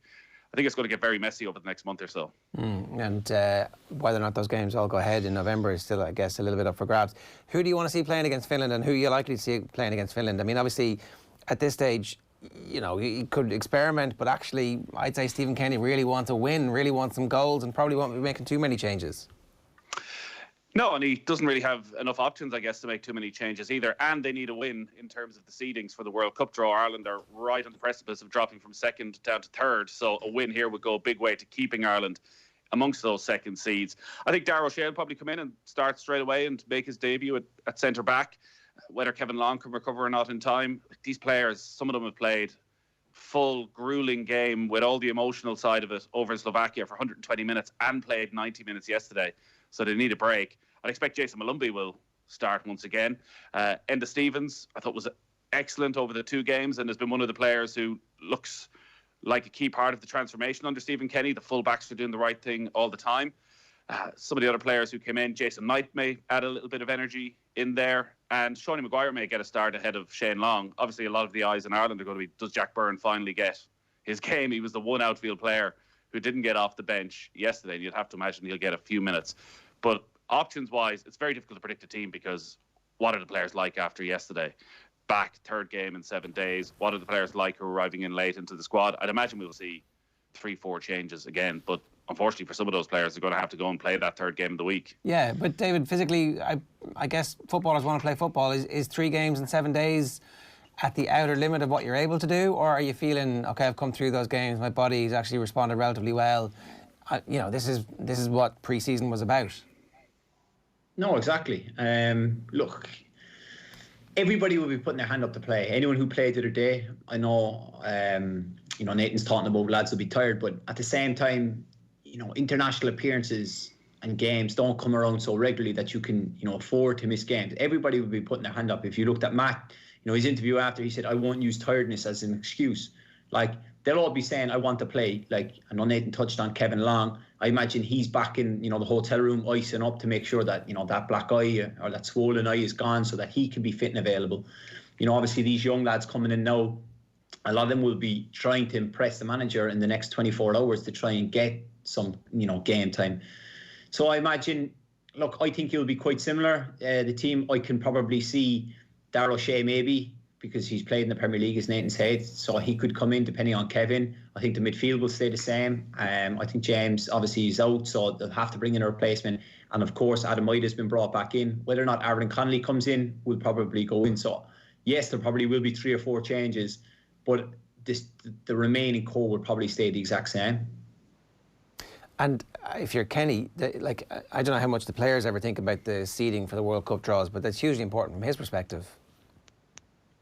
No, of course it is, but I don't think players, unless you're one of the older, experienced ones, probably fully look at it or understand it, in the sense that the younger lads are just fresh. They're kind of, especially, you know, the ones who are coming in, Darragh O'Shea, Jason Knight, Ronan Curtis, I know Ronan's been in before, but they'll probably just be thinking, I want to train well, train hard. Can I get myself on the pitch when the game comes around? They won't be looking at too much. They won't see the significant importance. Like, I look back at my time with Martin O'Neill, that we used to have meetings to break down the Nations League so that players could understand the importance of it.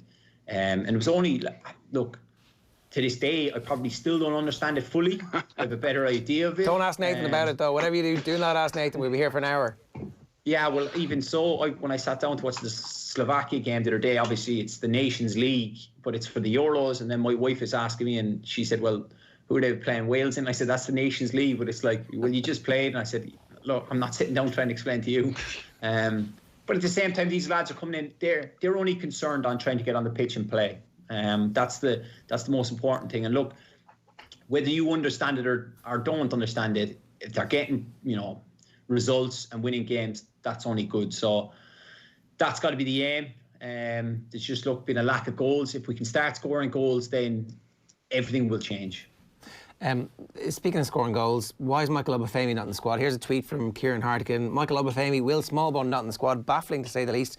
2 players playing in the Premiership. Obafemi obviously not very happy being left out of the original squads when the squad was announced properly the first time around. It is a bit strange, given everything that's going on at the moment, that there's no conversation around him, David, unless he's injured, that we don't know But about. he's with the 21s.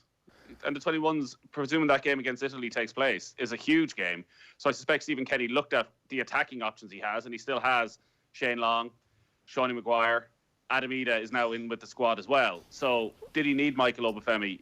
Probably not, because he has 3 players there. He's only going to start one of them, and it's probably going to be Ida. So, would Michael Obafemi get game time, or is he better off actually having spent the last few days with the 21s, staying with them, leading the line for the 21s, and winning a game that could well get them to a European Championship final? So I think the players he's picked from the 21s, and Jason Knight and Darragh O'Shea, are positions of the field he feels he needs somebody to play in on Wednesday night. So Darragh O'Shea I would expect to start in all likelihood, and there's a very good chance Jason Knight will appear off the bench at some stage. What about Smallbone? I think a similar scenario, that he's probably looked at his squad and thought, do I need him right now for this game? So maybe it was Smallbone or Knight, and he decided to go with Knight. He obviously knows Knight a lot more from the underage setup than he does Smallbone, but I don't think there's some conspiracy theory here. By all accounts, Obafemi's gone in with the 21s and has had a smile on his face and has done the right thing. All right, and David, your take on the Obafemi situation, given that we're short of goals and here's an effervescent striker who might be able to ping one in? Look, the thing I would say is Stephen has come from the 21s into the first team. He's worked with Michael, so he knows, what Michael is going to bring to the table. I wouldn't read too much into it. I think he's just made a decision that the strikers I'm using are ahead of Michael. And then I think the ball will fall back into Michael's court. And is he doing enough with Southampton? Is he playing regularly enough? And then when he's in with the 21s, what's he doing? Because obviously, look, Jim Crawford is there, that he's very close with. He knows well. He'll have regular contact with Jim to kind of say, right, how's Michael doing?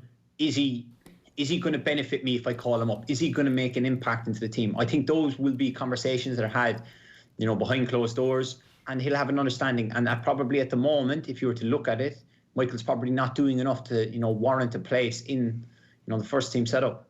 Yeah. All right, lads, great. Thanks for being with us this morning. Great stuff.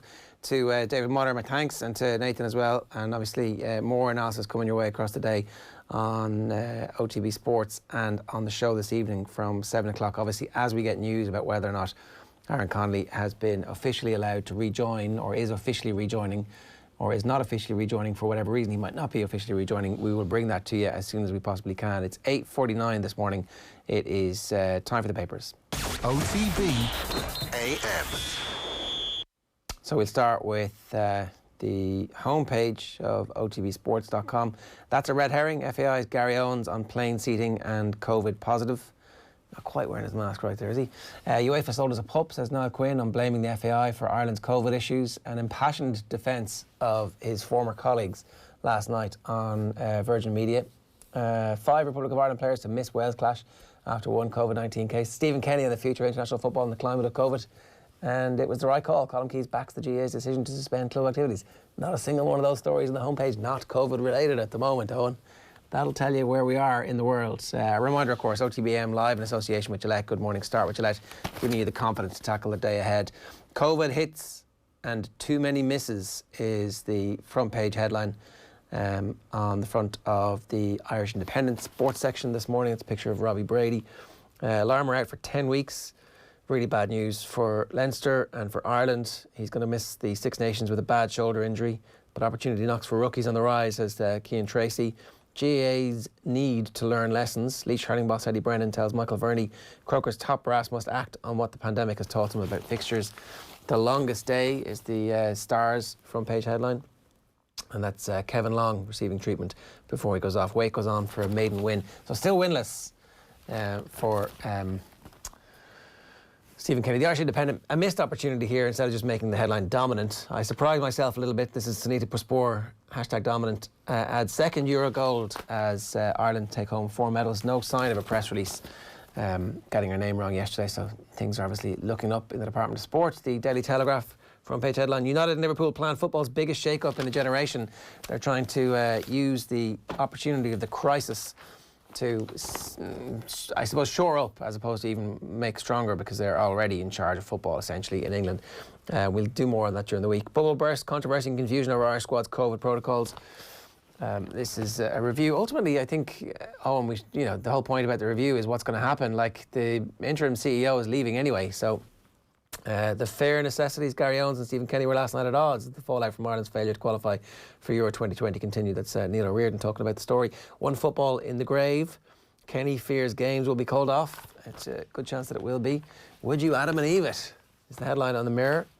Close contact victim Ida now back with the squad as Kenny deals with more COVID chaos after dull draw with Wales. The Times, fury at Big Six power grab. Government and Premier League hit out at radical plan from Liverpool and Manchester United. Sky accused of medical malpractices is the Sky cycling team. It's the Times reporting this, which is very interesting. The unregulated availability of prescription-only medicine to riders at Team Sky and British Cycling was seen by management as a marginal gain, according to explosive witness statements by their former doctor. So it's all starting to unravel. The Racing Post, Nicholls' eyes seismic season as the winners start to flow. Aforementioned gives Brooder biggest win in Munster National, and staff at York swap pens for paintbrushes in DIY policy to counter the effect of COVID. And Mount Pleasant, England sitting pretty at top of Nations League after Mason Mount winner. So things are looking up for England. They keep getting young strikers to come through and score goals. If only we could get one of them off them. Kenny, clubs are anxious. He's right, the clubs are anxious, and then that's it really. UEFA's fault is the headline. Quinn blames Euro Chiefs for flawed tests. Sorry, I didn't do the Irish Times, but it's the red card for James McLean, angrily wagging his finger at the referee and whoever else he can. Kenny calls 5 players in the squad for Finland after a difficult few days. Puspor wraps up another gold on great day for Irish and Poznan, and Malky Clerk is writing about the Donegal doctor, Kevin Moran, talking about how easy it is for these bubbles to be pierced. Right, if you want to get in touch with us, 0879 180 180 is the number this morning. OTB AM live in association with Gillette. Good morning. Start with Gillette, giving you the confidence to tackle the day ahead. A reminder about entering our competition this morning. If you want to, you just need to leave a comment for us, and you could be in with a chance of winning a prize from Expert Electrical. Check out expert.ie for more details. They've got 67 stores nationwide.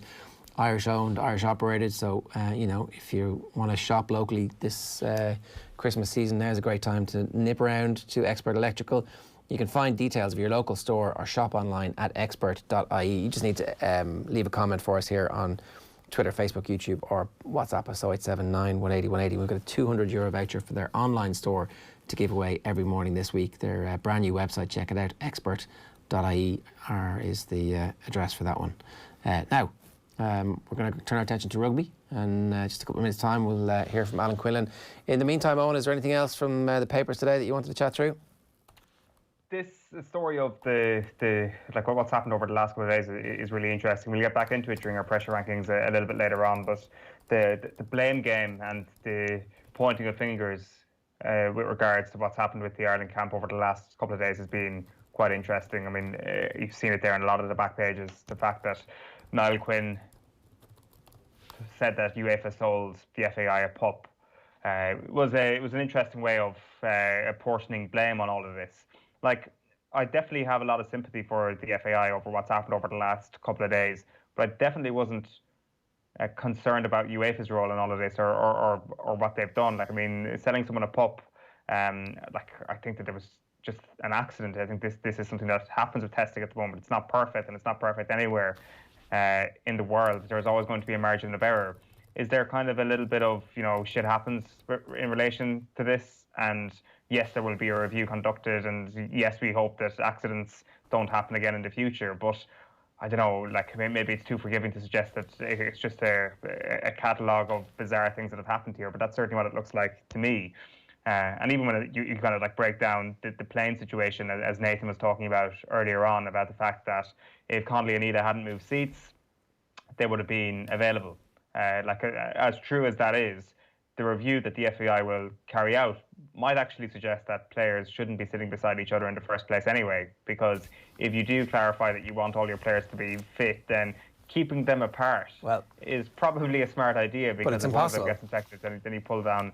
But I mean, as much as you possibly can, obviously. But the way the plane was set up, they were all as close as possible, and they were all beside each other. Okay, but then do you get a taxi for each of them individually from? Maybe you do. And that's just what you got to do from the hotel in Castleknock to Abbottstown, because they can't travel on the bus. There'd be close contacts because it's more than 15 minutes on the bus together. I don't know. Is the whole point not that you're trying to establish a bubble and that bubble exists?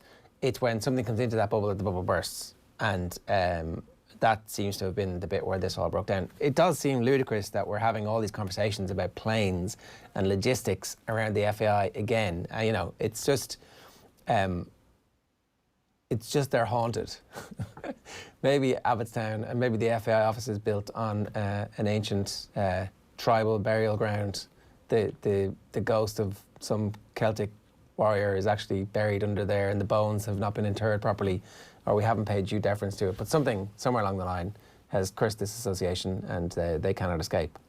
It did feel as well on Friday that there was a bit of the classic FAI about this, that maybe the full story hadn't been told. But I think that's changed over the course of the weekend. I think, in fairness, Gary Owens fronted up and actually spoke about this and took questions yesterday. Stephen Kenny, you could see in the press conference, he felt uncomfortable about a couple of questions, but still fronted up and answered the questions that were asked as people tried to get an accurate timeline of what's gone on over the last couple of days. So there's definitely a part, as weird as this almost seems to say at the moment, a part of me is definitely sympathetic with their situation. As you say, what do you then do to try and avoid this completely for the next time? Is it ordering taxis for everybody separately? Is it ordering multiple planes?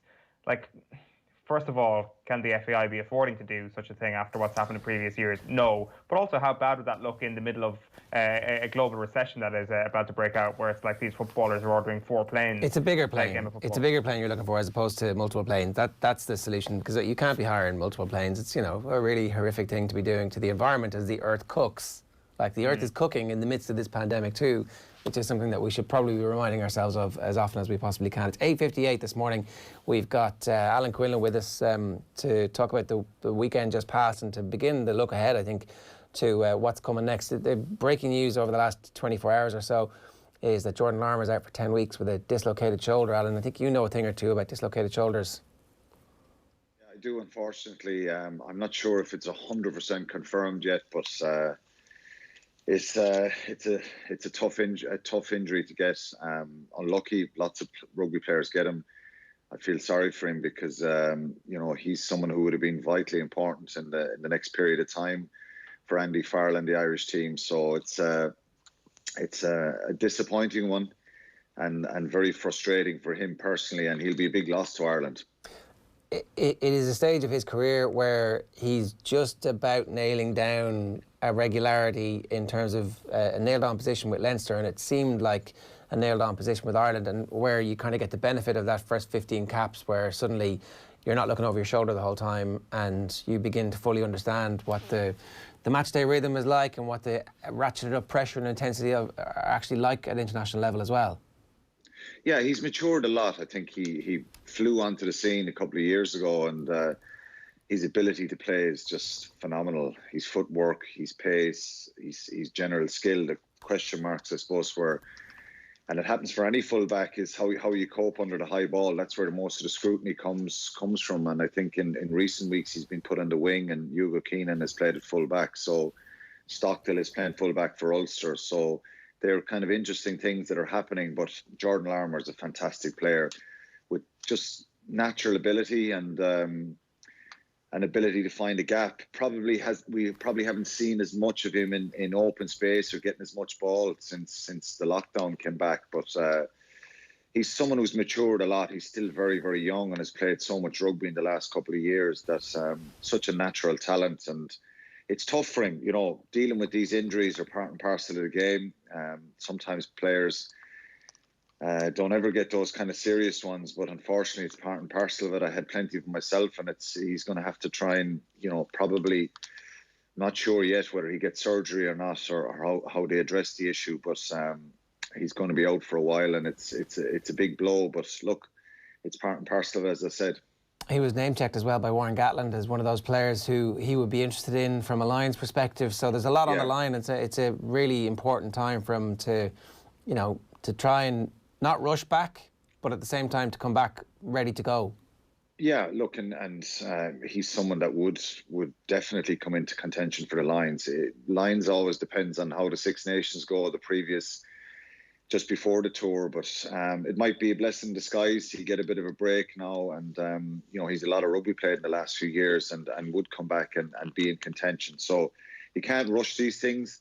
The modern surgery and science around the injuries and the recovery times are way quicker nowadays. So you're looking at 4 to 6 months for a dislocated shoulder if you get the surgery. So it depends. I'm not really sure where the 10 weeks come out of, because if he has to get surgery, it's going to be much longer than 10 weeks. So that's just what the Independent are reporting that this morning. So maybe they're hoping that it won't be surgery. Yeah, well, if it's not surgery, sometimes the shoulder pops out and it goes back in, and it heals and you rehab. But usually, to strengthen it up, the decision for the player is, you don't want, in an ideal world, you don't want players who have a shoulder dislocation, getting it put back in and strapping it up and hoping that it'll heal. Unless that's the doctor's advice, it can happen, but it's probably more likely that there'll be surgery needed, and that's a 4 to 6 month job. Let's talk about Munster at the weekend. Again, I think people are very excited. It's obviously the best part about being a sports fan, and we talked about it last week, the excitement of seeing new players come through. The more game time they're getting, the more excited people are getting. Yeah, and you gauge the perception of the public and what the fans are thinking more than ever now that there's no fans at matches. More people are vocal online and social media and stuff like that. And probably reading comments online, people were saying it was a poor performance and it was frustrated. And during the game, I think I skim in and out of it during the game, and there was lots of mistakes and errors and probably frustration for people watching. But putting it in context, I think that was a very, very strong Edinburgh side, full international side practically. The Scottish pack probably were playing. Most of those guys, all of the Scottish pack were playing against Munster. So it was a very good win in the end. They showed a lot of character, and a lot of positives can be taken out of that. But obviously they look at the finer details and the turnovers and the mistakes and a few inaccurate kicks again.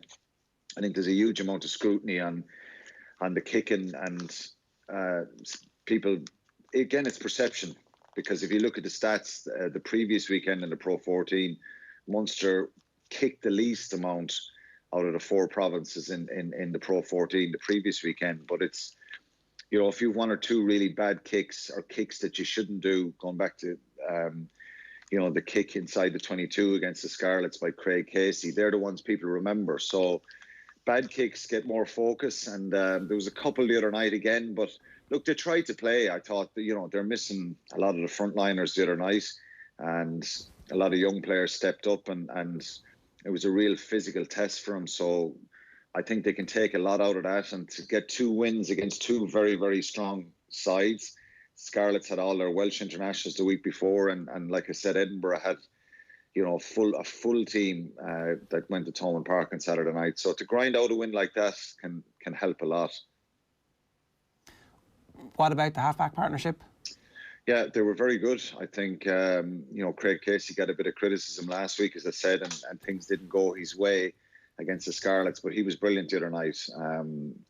Liam Tolan gave him man of the match, and he was probably the standout player, and deservedly so. His natural instinct is to run and play and just move and bounce around the place, and obviously you have to have your the fundamental part of your game, your kicking and your passing has to be accurate. And I thought he did that really well the other night, and under a lot of pressure. So he would have learned a lot from probably being a little bit lethargic, getting the ball out of the breakdown the week before, and he was superb the other night. I think he's gnarly and in your face, confrontational, and he has a real kind of attitude about him, which is exactly what you want from a scrum half. And his performance was superb. I'm not. I think because it was the strength of the side they were playing against, probably. That's why Ben Healy was left on. He played very, very well. Super performance. The kicking again was outstanding, and some of his general play was. You could see the confidence kind of oozing out of him. He took on a few balls and ran at the line, and I thought he was brilliant. The opportunity to bring Jack Crowley on was probably the right decision not to bring him on, probably in a game like that. Hopefully he'll get game time in the next few weeks, but it was a very, very positive performance by both those guys who were under immense pressure from seasoned internationals. Sticking with the scrum half position, Cooney obviously dropped by Ireland for this forthcoming period of matches, and responded publicly by going out on Twitter and saying that I'm going to butcher this quote, but essentially sport is this thing which frustrates you and then also gives you the opportunity to redeem yourself really quickly. And he certainly felt like he had redeemed himself at the weekend in some way. And again, you think about the career that he's had to get to the point where he is now. It's been full of setbacks. It's been a circuitous route to get to the point where he was even in the mix for being Ireland's #1 scrum half at the Six Nations, as it would have been played in February and March. And it's a good sign, I think, that he hasn't wilted under the pressure of being dropped. Yeah, it's a sign of character. I think he's 30 now. He's not a young fella anymore, and I could write a book on the ups and downs and the injuries and the disappointments and the setbacks. And like I say, I looked at some of my teammates over the years with envy when they never got injured, never got dropped. Some of it is self-inflicted, of course, because if you don't play well or the coach doesn't fancy what you're doing at that particular time, it's just part and parcel of it. And the fellas who don't get dropped obviously perform well, and but you can have a bitterness in you, as well, as a sports person. In any sport, you can be bitter and think that the odds are stacked against you, and you do X amount of things right, and then you're on an upward trajectory, and then suddenly it gets swept away from you. Where probably more seasoned internationals and guys who have big reputations, they're given more leeway around poor performances, if you like, at times. And that's just the nature of it when you're kind of chomping to try and get up. And you mentioned Larmour getting into a team, staying there. Perception is everything, and perception sometimes can be swayed with coaches as well. So he's had to deal with a tough week, considering the argument was there that he should have started in the Six Nations this year, and then he finds himself not in the squad. So it was nice to see him put out his feelings and comments. We don't see a lot of that from sports people. We sometimes see people, putting up a tweet, venting their frustration, and then deleting it when it's not when they get advised that it's not a good idea. But it was a tough week for him. The only thing you can do, and I'd say this to any young player, anyone trying to stay at the coalface and trying to keep banging at the door, is things can change very quickly. You can have an injury or two, and suddenly you can be propelled onto the bench for Ireland. He could be, and then he might end up getting, onto the team, and one good performance changes everything. So you got to keep going, and he's got to be resilient around that. But it's a tough week for him. And as I said, I know all about those ups and downs. But John Cooney is a very good player, and I thought he responded really well with a really good performance, and in Ulster's very, very good win away at Ospreys on Friday. Are you kind of happy when you look back in your career that the majority of it didn't coincide with social media? Do you think you would have been one of those people on Twitter immediately after a game raging about your performance or a team's performance? Well, I don't know if I'd be raging, but I'd probably be looking at comments and look, it's hard to kind of avoid them, because if you avoid social media, someone will invariably tell you, one of your mates or friends or something like that. So it's totally different for these guys, and it's a different world nowadays, Owen, which is tough to deal with, because there's so much scrutiny and pressure, and everybody has an opinion. Some of those opinions are very, very relevant, because they're fans who pay to go and watch games, and they're entitled to their opinions, and some of them make sense, and you've got to take the good with the bad. Then there's a lot of rubbish that's put up, people who don't understand what it's like, and the commitments and the sacrifices, and maybe the finer details of, for example, like, obviously I made the point there about Munster last weekend, where there was so much stuff on social media about how much they kicked the ball and their game plan. And then you actually go back and look at the 4 games, and they kicked the ball the least amount, probably had the worst conditions of the 4 games that weekend. And so sometimes there's inaccuracies there, and that would frustrate you. And as a player, as a coach, if there's facts and truths there, you deal with them. So I'm glad, in a way, that definitely that wasn't there. Even for players after matches now, you can go in. You when I played, you could, by and large, go out and about, and you'd end up chatting to people or getting a photo or two here and there. But now people, are everywhere, and social media dictates the whole flow of their night sometimes when they're out and about. But it's part and parcel of it. Players got to focus, and you've always heard players say, "Well, I don't read the papers." Well, most of them do. They're telling fibs there, or else they hear about it. We all like to hear nice things said about ourselves, but it's a different world now, for sure. Is it actually one of the strange elements of what's happened over the last little while as well, that players can play their game and they won't see people on the street? They won't have a crowd at their back if they're putting in a bad performance. Like, I'm not sure if Irish rugby crowds are like that anyway, where they can get on your back and they can get under your skin a little bit. But if they do, then I guess this is one of the positives of what's happening right now, is that in empty stadiums you can grow at your own pace. Yeah, I like, to be honest, Son, I preferred meeting people. When you go out and about. When I lived in Limerick and I went to the supermarket, and particularly in Limerick, everybody is very much into the rugby. The vast majority of people, they know what happened at the weekend. They feel they're close to the team. They have a connection there, and you meet people who would say stuff to you, like not insult you, but say, it was a terrible performance at the weekend, and this should be changed, and that should be changed, and the coach got this wrong. And I kind of used to enjoy that, and having, I wouldn't say debates with people, but chats with people about it. Whereas, so I wouldn't have any issue about, meeting people and that being a big positive, because it is a different world now. Because if any of these guys kind of walk out and about, there's a different probably element to what's to the way people approach them. Listen, 98% of people are very good, and they support people when they have good days and bad days in sport. So, but the social media side of things is quite dangerous, I think, because if you read too much into that, it can affect confidence and self-belief, and you need all those things to kind of deal with the ups and downs and perform again. Can we talk briefly about Ulster and Henderson's red card? Was there anything in that? Does he need to be worried? Is there any possibility he might miss some game time? Yeah, he unfortunately, I think he may get a ban. I think it's harsh. I think this letter to law statement that you hear a lot, and contact with someone's face or neck area with your shoulder is a red card. So I think it was a red card.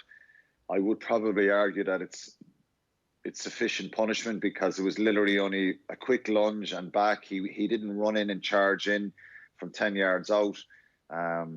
But, he could get a couple of weeks for that, and that would be bad news for Andy Farrell, bad news for Ian Henderson himself. I think it was a clumsy, kind of silly thing to do.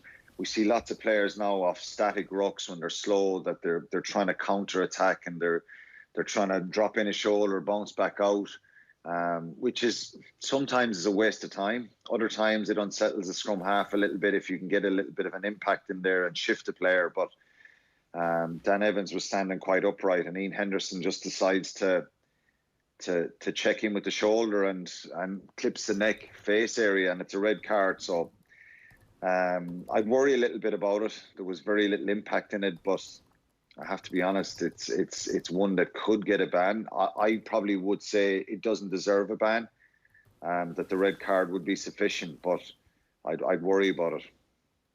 How did Ulster play apart from that? They played well, I think. Ospreys had a very good win the week before against Edinburgh, which, they had a dreadful time last year, the Ospreys. In the last couple of seasons, they've been really poor. There's a little bit more optimism there, and Ulster started well, and they produced a real gritty performance. And look, they weren't physically tested like, they probably will be by other teams in the league. Ospreys have lost a little bit of that physical power, but it was a good performance from Ulster. And when you go away on the road and win these games, it's a big positive. So a very decent performance from them. And it looked like a scene from the past, but there were 31,000 people watching a live rugby match on Saturday between New Zealand and Australia. A little missive from a different part of the world and from another world, really. It's phenomenal. I watched it with envy, and any rugby people that watched it, I think you're going, God, I just love to be seated in the crowd or at the match.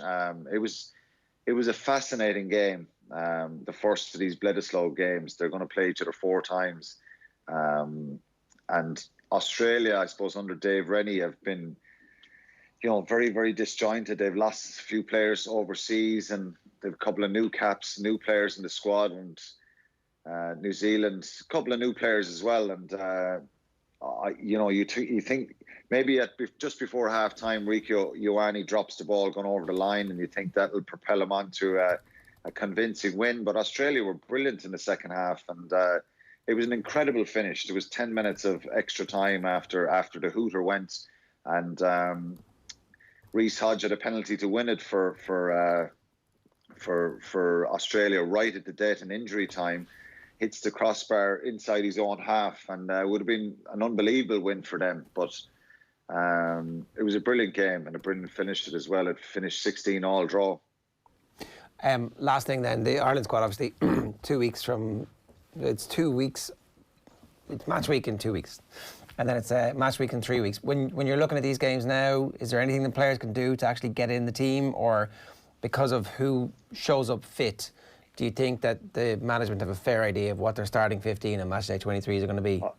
I think they have a fair idea. They have a camp this week, and they'll meet up next Sunday then and go into the week prep for the Italian game, which is the week after. So, and then they've got France. So it'll be they haven't much time left. They won't play next weekend, the internationals. So some of them will be probably released back from the wider squad maybe at the weekend. But he's a few headaches there with the injuries. Finlay Bealham, Dave Heffernan went off with head injuries assessment, so they'll probably be okay.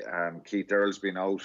It's tricky now with that full back situation, whether Hugo Keenan or does Shane Daly go in there. Maybe they play Stockdale and put Keenan on the wing. Who knows? But I think he has a fair idea who he's going to play and who he needs to play at this stage. I suppose the issue will around Henderson, if he receives a ban or not, will dictate whether Ryan Baird will play. As I said to you last week, I'd still play Ryan Baird. I'd start him. I'd give him the opportunity.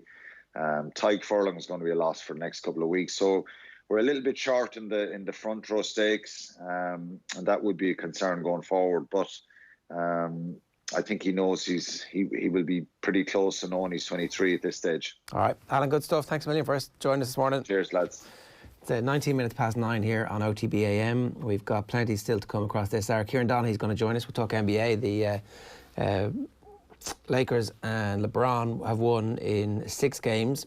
Jim McGuinness at Galway, obviously, we'll talk to him about that. Colm Boohig is going to talk Roland Garros and a 20th Grand Slam title for Rafa Nadal. Plus, we've got our Gillette pressure rankings right after this. OTB AM. This is OTB Sports Radio. Off the ball. What's your back row ideal world? God, Joe, you really put me on the spot here. Andy Farrell drinks in the same, well, when pubs are open, he drinks in the same pub as me down the road. So, come on, I need to go in and be able to have a pint with this man. I suppose ideal back row. Look, if Levy's back, I start him all day. Okay. I'm really liking Jack O'Donoghue, by the way. I think he's coming into his element more and more and more. I would like him to actually get a bit more game time. And then I would probably put Caelan at 8 and I'd put CJ at 6 if I was on. Off the Ball. Weeknights from 7 and weekends from 1. This is OTB Sports Radio, live 24/7 on the OTB Sports app. The Premier League is back on Off the Ball with 2 live and exclusive commentaries every Sunday. First time ball into the back post to Salah. Oh, what a save! And it's in! Liverpool have scored! And the best analysis around for Brian Kerr, Kenny Cunningham, Damien Delaney and John Giles. He's real. There's no bullshit with Johnny Giles. We've got the football show weeknights from 9, live goals every Saturday from 1, and the biggest games every Sunday. That's the Premier League, live and exclusive on OTB Sports Radio. Football on Off the Ball with Paddy Power, fueling the mischief in the beautiful game.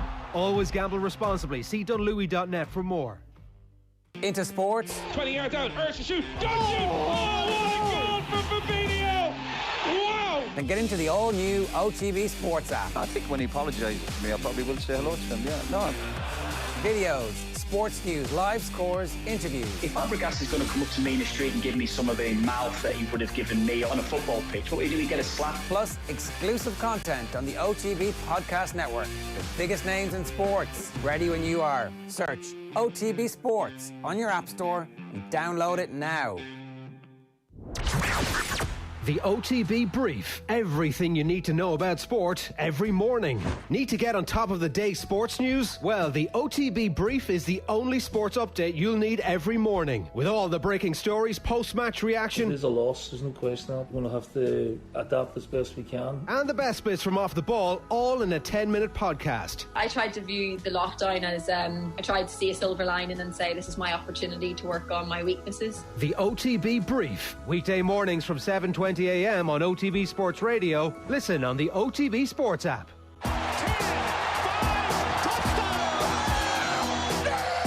Brady and Belichick have been at the forefront of the credit in New England for the last 20 years.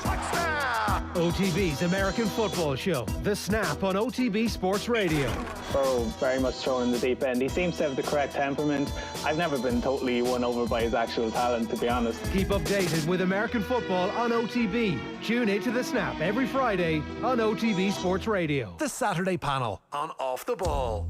There's a growing hostility towards cyclists. We're somehow seen as a nuisance, when in fact we're just people trying to get to work. I've never ever gotten one bad word said to me about my sexuality, or from the opposition, or from, actually in one bad time, the girl was marking me so tightly, I was like, I have a girlfriend. I'm not the person I was 10 years ago, and that doesn't worry me. I know I can play good enough golf. Don't miss the panel every Saturday afternoon, only on Off the Ball.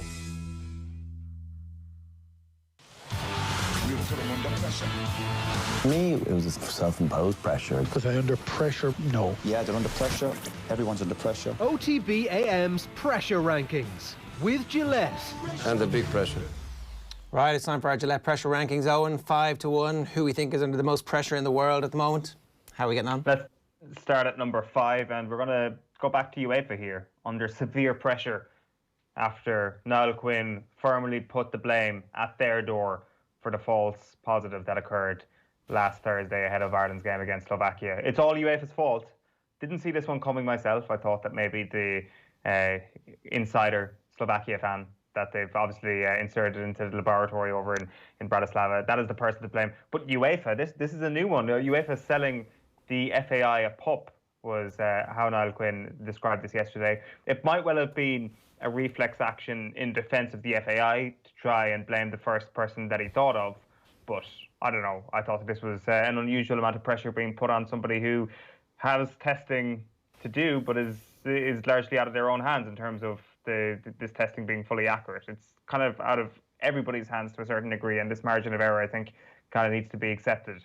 That is number 5. At number 4, Michael Jordan is under pressure this morning. The GOAT case for LeBron James grows, and it grows all the time. I think that it was something that's been spoken about quite a bit in the past, and it seemed that it almost died when The Last Dance came out this year, that when Michael Jordan had a 10-hour window to put his greatness forward it seemed that LeBron's GOAT case died along with it. What we should remind people is that Michael Jordan didn't win anything this spring. It may seem like it. It may seem like that, the Last Dance was almost like a massive, it was like almost another ring for Michael Jordan. And it was like people were more convinced in him as a result of seeing the behind-the-scenes footage. The behind-the-scenes footage doesn't change the greatness of the player. It's what is done on the court. And Hearts and minds, Owen. That's what he won. He won hearts and minds.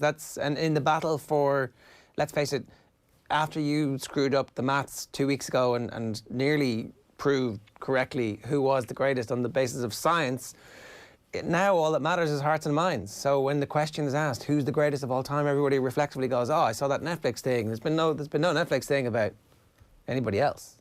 I mean, the thing is, there will almost certainly be a Netflix thing about LeBron eventually at some point, which is going to be ginormous. And like I say, LeBron or Jordan is under pressure. I think that you can still make a very strong case for LeBron, but I still think, looking at the science and looking at the maths, which I often get wrong, Jordan still edges it. I do think, though, winning titles with 3 different teams is kind of extraordinary. Being a leader on a team for 3 different teams, like there's been not plenty, but there's been a few people who've managed to win rings with 3 different teams as a bit part player, but to actually do it as the lead player, as the star in 3 different teams, is something else. Now, we were saying last week that LeBron is the age now that Jordan was at the end of his winning his 6 rings. So now you're also getting into the point of, if LeBron wins another one, he has now gone beyond Jordan in terms of what he's done, closer to the age of 40. And, like, would Washington Wizards Jordan ever have won a ring? Absolutely not. So that's positive. It's a positive that he's doing it in the extra time that he's had. Because remember, he had extra time at the start, and he's going to get extra time at the end. If he does so, so that's when the next couple of years become really interesting. If he manages to win another one, I think it becomes a real debate. Like, I still think you can make a case, but I think it becomes a real debate. What's the ring score? 6-4. 6-4. Yeah, so if you get that down to 6-5, if it's 1 ring of a difference, that's when you can start debating here and there. So it doesn't matter. It's not a question of how many rings. It's the quality of stuff you have to overcome. Is that your argument? I definitely, yeah, and right. Also in the different scenarios, like they had an amazing thing going in Chicago in the 90s. Like, unless I'm looking at this completely the wrong way, unless the fact that you've done this with 1 team, 6 rings with 1 team, maybe that's actually more impressive than jumping around and winning with 3 different teams. You can definitely make that case, and you can see how an entire industry has grown on the back of shows that do nothing but talk about that. I would just point out, though, that the argument you've just made is the perfect argument why Tyrone with the team of the noughties. The whole point. It's not about the number. Come on, feel the quality. Forget the number. That was a good argument. Number 2 on your list. I literally number 3 on your list this week. Because Jordan has 2 more rings, it becomes a proper debate if there's 1 in between them. For example, who won the most All-Irelands in the 2000s? I think you have your answer right there. Next on the list is Galway football, because they've got one of the greatest modern Gaelic football managers in their camp. He may have been doing very straightforward hand-passing drills. 3 or 4 of his players may have dropped the ball in this very simple hand-passing drill. But this is still Jim McGuinness, as you say, the Silver Fox, skulking around Tuam Stadium yesterday as if Galway are trying to win an All-Ireland. And the thing is, they are trying to win an All-Ireland. They are top of the National League. They're not here to just get 1 big win over Mayo or Roscommon every year. They are here to finally take down the Dubs, finally get another one over Kerry. Of course, they beat them a couple of years ago, and trying to get their first All-Ireland in 19 years. The only reason why Jim McGuinness is there is because Galway football believe that they can win the All-Ireland. That is pressure, and I love it. I love the fact, not that they did it deliberately, but I love the fact that a marker is now being laid down by the Galway footballers, where inadvertently they have said to the country, come at us. We are a target now. Come at us. We deserve to be considered to be one of the top 3 counties in the country at this point. We are going for Sam. I actually agree with you. I think this is a good thing that they've done. It's good that it's come out. It certainly seemed like it was somebody in the stadium who was doing it, as opposed to somebody leaning out from a balcony taking footage. And in that instance, I'm inclined to believe that the Galway management might be quite happy about the fact that this has got out there, and the Galway players might be quite happy with the fact that this has got out there. Now, maybe Mayo are licking their chops thinking, oh yeah, you need somebody like that, do you? I don't know. But let's wait and see. I think that you can certainly, I don't think they're going to look back at this and go, Jesus, it was a disaster that the news got out that we had somebody like Jim McGuinness giving us his shield and his power, and I don't see that. If anything, Mayo will be really impressed by it. Not in a sort of, oh, you're great sort of way, but in a way that sort of speaks to how they think. Like James Horan has popped up in different places. It was with Leinster Rugby, wasn't it? Yeah. Where he popped up earlier this year. He's certainly somebody who's tapped into all different aspects of Irish sporting life to try and get an edge, and that's exactly what Galway have done. The thing about the Jim McGuinness with Mayo rumours a couple of years ago under Stephen Rochford was that it was kind of believable until it was obviously rubbish. It kind of made sense. You kind of thought to yourself, that is a genius move by Stephen Rochford to bring in Jim McGuinness, because this is the guy who has beaten the Dubs. He is the last manager to have beaten the Dubs. Why wouldn't you do it? And I don't know, it obviously became a little bit of a parody because it ended up being a complete rumour, but I don't think it was a parody because of Jim McGuinness. I think that it actually made a lot of sense, and I think Galway, it could be a very, very smart move by them. Interesting to see, though, as you say, what he can actually bring 6 years on from that win. Go on. Premier League is next up in our pressure rankings, and at number 2, this is Project Big Picture, which you might have seen over the course of the weekend. Manchester United and Liverpool looking at the big picture here. They want to reduce the Premier League from 20 teams to 18 teams. They want to scrap the poor old Carabao Cup and the Community Shield. So Manchester City must be licking their wounds this morning. No more Carabao Cups for them to wipe up at the moment. The Premier League issued a statement yesterday then saying that a number of the individual proposals in the plan published could have a damaging impact on the whole game. That is a statement that reeks of pressure coming from the Premier League. So it's very, intelligent what Manchester United and Liverpool have done here to appeal to the everyman of British life, which is, of course, the EFL club supporter. And they will be in for 25% of all combined Premier League and EFL revenues, with an advance of up to £250 million being made available early to the EFL clubs during the pandemic. Then the FA, just to keep everybody sweet, are going to receive £100 million as a gift. I love how straight up this is, although it was from a leaked report, that they're actually just going to give them a gift. No cloak and dagger about this. Here is £100 million for you and your organisation. Just back us in this. So pressure on teams at the bottom of the Premier League as well, because this contracts to 18 teams. There's obviously going to be a fairly brutal relegation coming at some point down the tracks in order for the Big Six to strengthen their grip on English football and them to be given long-term shareholder status.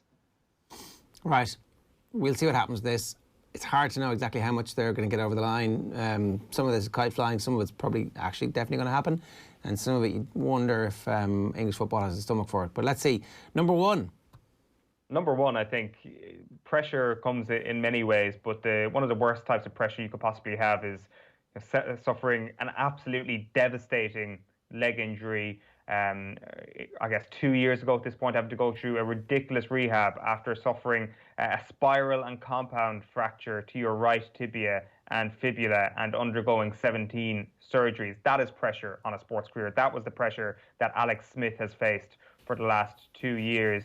Not only was he fighting for his sporting career, he was fighting for his life because he contracted sepsis and nearly had to have his leg amputated during his recovery. It is a miracle that he actually managed to walk again, never mind get back on the field, which is exactly what he did last night. Project 11 is a documentary worth checking out that aired on ESPN earlier this year, which charts his ridiculous fight against the odds. He kind of wrote off his entire career, to be quite honest with you, but he was back on the pitch for Washington last night. So an incredible story. Absolutely. Unfortunately, there was a fairly similar, not quite as bad injury that Dak Prescott suffered, ending his season and requiring, it was a compound fracture of the ankle that he suffered against the Giants last night. So, we'll talk NFL on the Snap coming up on Friday. But that's it for our Gillette Pressure Rankings this week. OTB AM's Pressure Rankings with Gillette.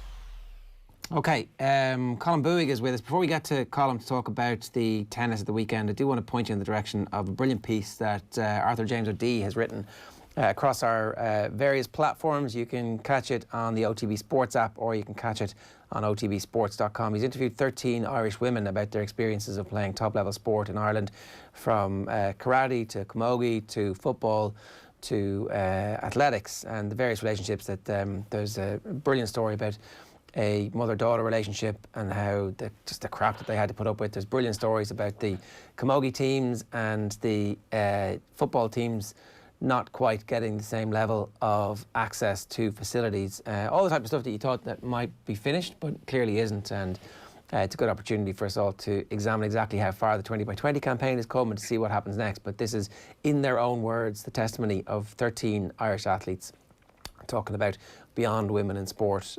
Really worth checking out. It's on all of our social channels as well. If you can, if you having any trouble getting it, just tweet us and we'll send it to you. But it's on the homepage on otbsports.com and on the app as well. Now, Colm, good morning to you. Morning, Ger. Morning, Owen. Justice is done. Justice is done. Djokovic didn't win. Nadal smashed him. I mean, look, fair play. I'm delighted for him. Couldn't happen to a nicer anti-vaxxer / COVID spreader. No, let's stop this though. Let's stop that. Novak Djokovic, first of all, more than played his part in this final. So despite the score, 6-love, 6-2, 7-5, sounds very straightforward, sounds like a typical first round win for Nadal at the French Open. It was anything but. So regardless of what you think of Djokovic off the court, which is fair enough if you have that opinion of him, he contributed to a very, very good final. All the better. All the better. But I have to say, Ger, more than anything, right, I have to point this out. The first set, as I say, finished 6-love. It took over 45 minutes, the first set. Djokovic, I'm not joking, probably played the better tennis. But that's how impenetrable Nadal was at the back of the court. And Djokovic was laughing incredulously at how good Nadal was. And despite all the talent coming through on the men's side, and there are a lot of very good players that are emerging now, that it is reassuring for tennis fans that there is a generation coming through. For all of that, these two guys, Djokovic and Nadal in their mid-30s, are still by far and away better than anybody else playing at the moment. And it was a brilliant match to watch, despite the scoreline. It really was. All the better, I say, for Djokovic being beaten and first and foremost just being done. But look again, this is great because we were having the conversation earlier on about LeBron versus MJ. They're now level at the very top, Nadal and Federer. Yeah. And I guess because Federer, I don't know, how do you split them? Like, what are your criteria for splitting them? I would veer towards Federer because he spread out his Grand Slams among the four that you could win. Now, Federer's only won the French Open once. Yeah, so not much spreading out, really. But the other three, he's won a number of times, whereas 13 of the 20 Grand Slams for Nadal is the French Open. So Nadal's only won the Australian Open once. That was 11 years ago. He's only won Wimbledon twice, and the last time he won Wimbledon was 2010. So it's only the US Open he's won more recently. He won the US Open last year, for example, against Daniel Medvedev in the final. But it's really the French Open. Now, what you could say about Nadal is that Rafael Nadal is the best sports person ever at what he is particularly great at, which is his dominance on clay. He is untouchable. And we've had this conversation a lot, especially over the last month with the two Grand Slams back-to-back, the US Open and Roland Garros, is that, you know, the big three, and especially Djokovic and Nadal, are so far ahead of everybody else. But what you saw on Sunday was that Nadal is so far ahead of Djokovic on clay as well. So it's not like the big three make it dull because they're just too good for anybody else and nobody else can come through. When each of them are at their best on their day and the other isn't quite at their best, they will dominate the alternative player. And that's exactly what happened between Nadal and Djokovic yesterday. Even though Djokovic played really, really well, he actually hit more winners than Nadal in the first set. The problem with Djokovic was that he didn't get on the scoreboard until 56 minutes into the match because Nadal just was not missing shots. By 6-love, 5-1, Nadal had hit 3 unforced errors. 3. Djokovic had hit about 30. So the problem with when you're facing Nadal, and it's why it's impossible to beat him on clay, is that when he's playing that well, you have to try something else. Your hand is forced. So Djokovic was playing tennis that he normally wouldn't play, which basically meant that he was attempting several limitless amount of drop shots that Nadal just kept on reading and nullifying. But it made a kind of fascinating tactical encounter because even though, as I say, it was a straight sets victory and it looked very comfortable on paper, especially if you didn't see the match, I always felt Djokovic was still in the match, which is remarkable, especially after the first 2 sets. No, that's how competitive it was. I saw somebody say it was the best 6-love, most competitive 6-love they've ever seen. Unbelievable. We can talk more about the nuances of that in a minute, but just to get back to the Federer and Nadal rivalry, so the head-to-head stands 24-16 in favour of Nadal. Yes. And Nadal beat him at Wimbledon, which I think gives Nadal, we're always searching for made-up criteria here, but your point is that Federer's done it on more surfaces, fair enough. But at their peak, it's fair to say, in the darkness that night, that Nadal beat Federer. And in some ways, you just have to let one thing swing it for you. And for me, that kind of swings it a little bit. For me, that's like, what happened when they met at their peak, at one of their peaks, on grass? Remember, the previous 2 years at Wimbledon, 2006 and 2007, Federer wiped the floor with Nadal in those 2 finals. So it was third time lucky for Nadal. So you could argue that Federer is better than Nadal on grass. And I think... Well, you can't argue that Federer is better than Nadal on grass. We know that, no doubts. But that's what I'm saying. It's more remarkable for... Has Federer beaten Nadal on clay? Did he beat him once on clay? Well, he's beaten him in tournaments not at the French Open on clay, but he's never beaten him at the French Open. Nadal has a 100-2 winning record at the French Open. The only 2 matches he's ever lost was to Robin Soderling in 2009 and Novak Djokovic in 2015. So Federer's never beaten him at the French. The only time Federer's won the French was 2009 against Soderling in the final. But I just want to say about that rivalry, because it is a good question. It's a very good question about Nadal versus Federer, particularly now that they're on 20 each. I would still argue firmly and strongly that Federer is the better player, because you could forget it, that in the mid to late 2000s, Federer was playing tennis like that no one had ever seen before. Whereas Nadal is like a human wall. He's impenetrable. He's immovable when he's at peak form, like on Sunday against Djokovic in this final. But Federer's natural talent just drips off him. And in the mid to late 2000s, it was borderline frustrating watching Federer play because he was just too good for everybody else. It was like a talented 15-year-old playing local football against a load of 10-year-olds. That's how good Federer was when he was at his peak. And I don't think that Nadal ever had that ease of victory throughout the peak of his career. And he has had peaks and troughs, because it was only a couple of years ago Nadal looked like he was finishing up because of the amount of injuries he had. But he came back, and I would say that Nadal's force of will and stamina and sheer bloody-mindedness is unparalleled. But nobody comes close to Federer's talent and the fact that he maximised that natural talent. And for me, that's why Federer will always be ahead of Nadal and Djokovic, even if Nadal or Djokovic win more Grand Slams than Federer. I still think Federer is the best of the 3. I just wonder, was the quality of opposition that he faced around that period of time that good? You know, when you're saying it looked like he was playing against kids, like he was beating Andy Roddick and Mark Philippoussis, and in fairness, it was the dying sting of Agassi's career as well. So there were definitely some big matches where Agassi was still trying to hold in there, but. I'm not in any way diminishing his career. It's absolutely sensational. It's stunning to watch. It's like all-time great. It's just when you're nitpicking, I actually think the case you made for Nadal coming back is, the point you make about him being injured is actually strengthening his case for putting him slightly back there. Well, the thing with that argument, though, about Federer and the opposition he faced is, well, what do you want Federer to do about that? Because he beat Sampras at Wimbledon. That was the moment that he arrived, and Sampras was the defending Wimbledon champion that year. And he beat Andre Agassi in a US Open final at admittedly past his peak Agassi. So if you see the list of all-time greatest champions in men's tennis history in the Open era in the last 30 years, Federer's generally played against them and he has beaten them.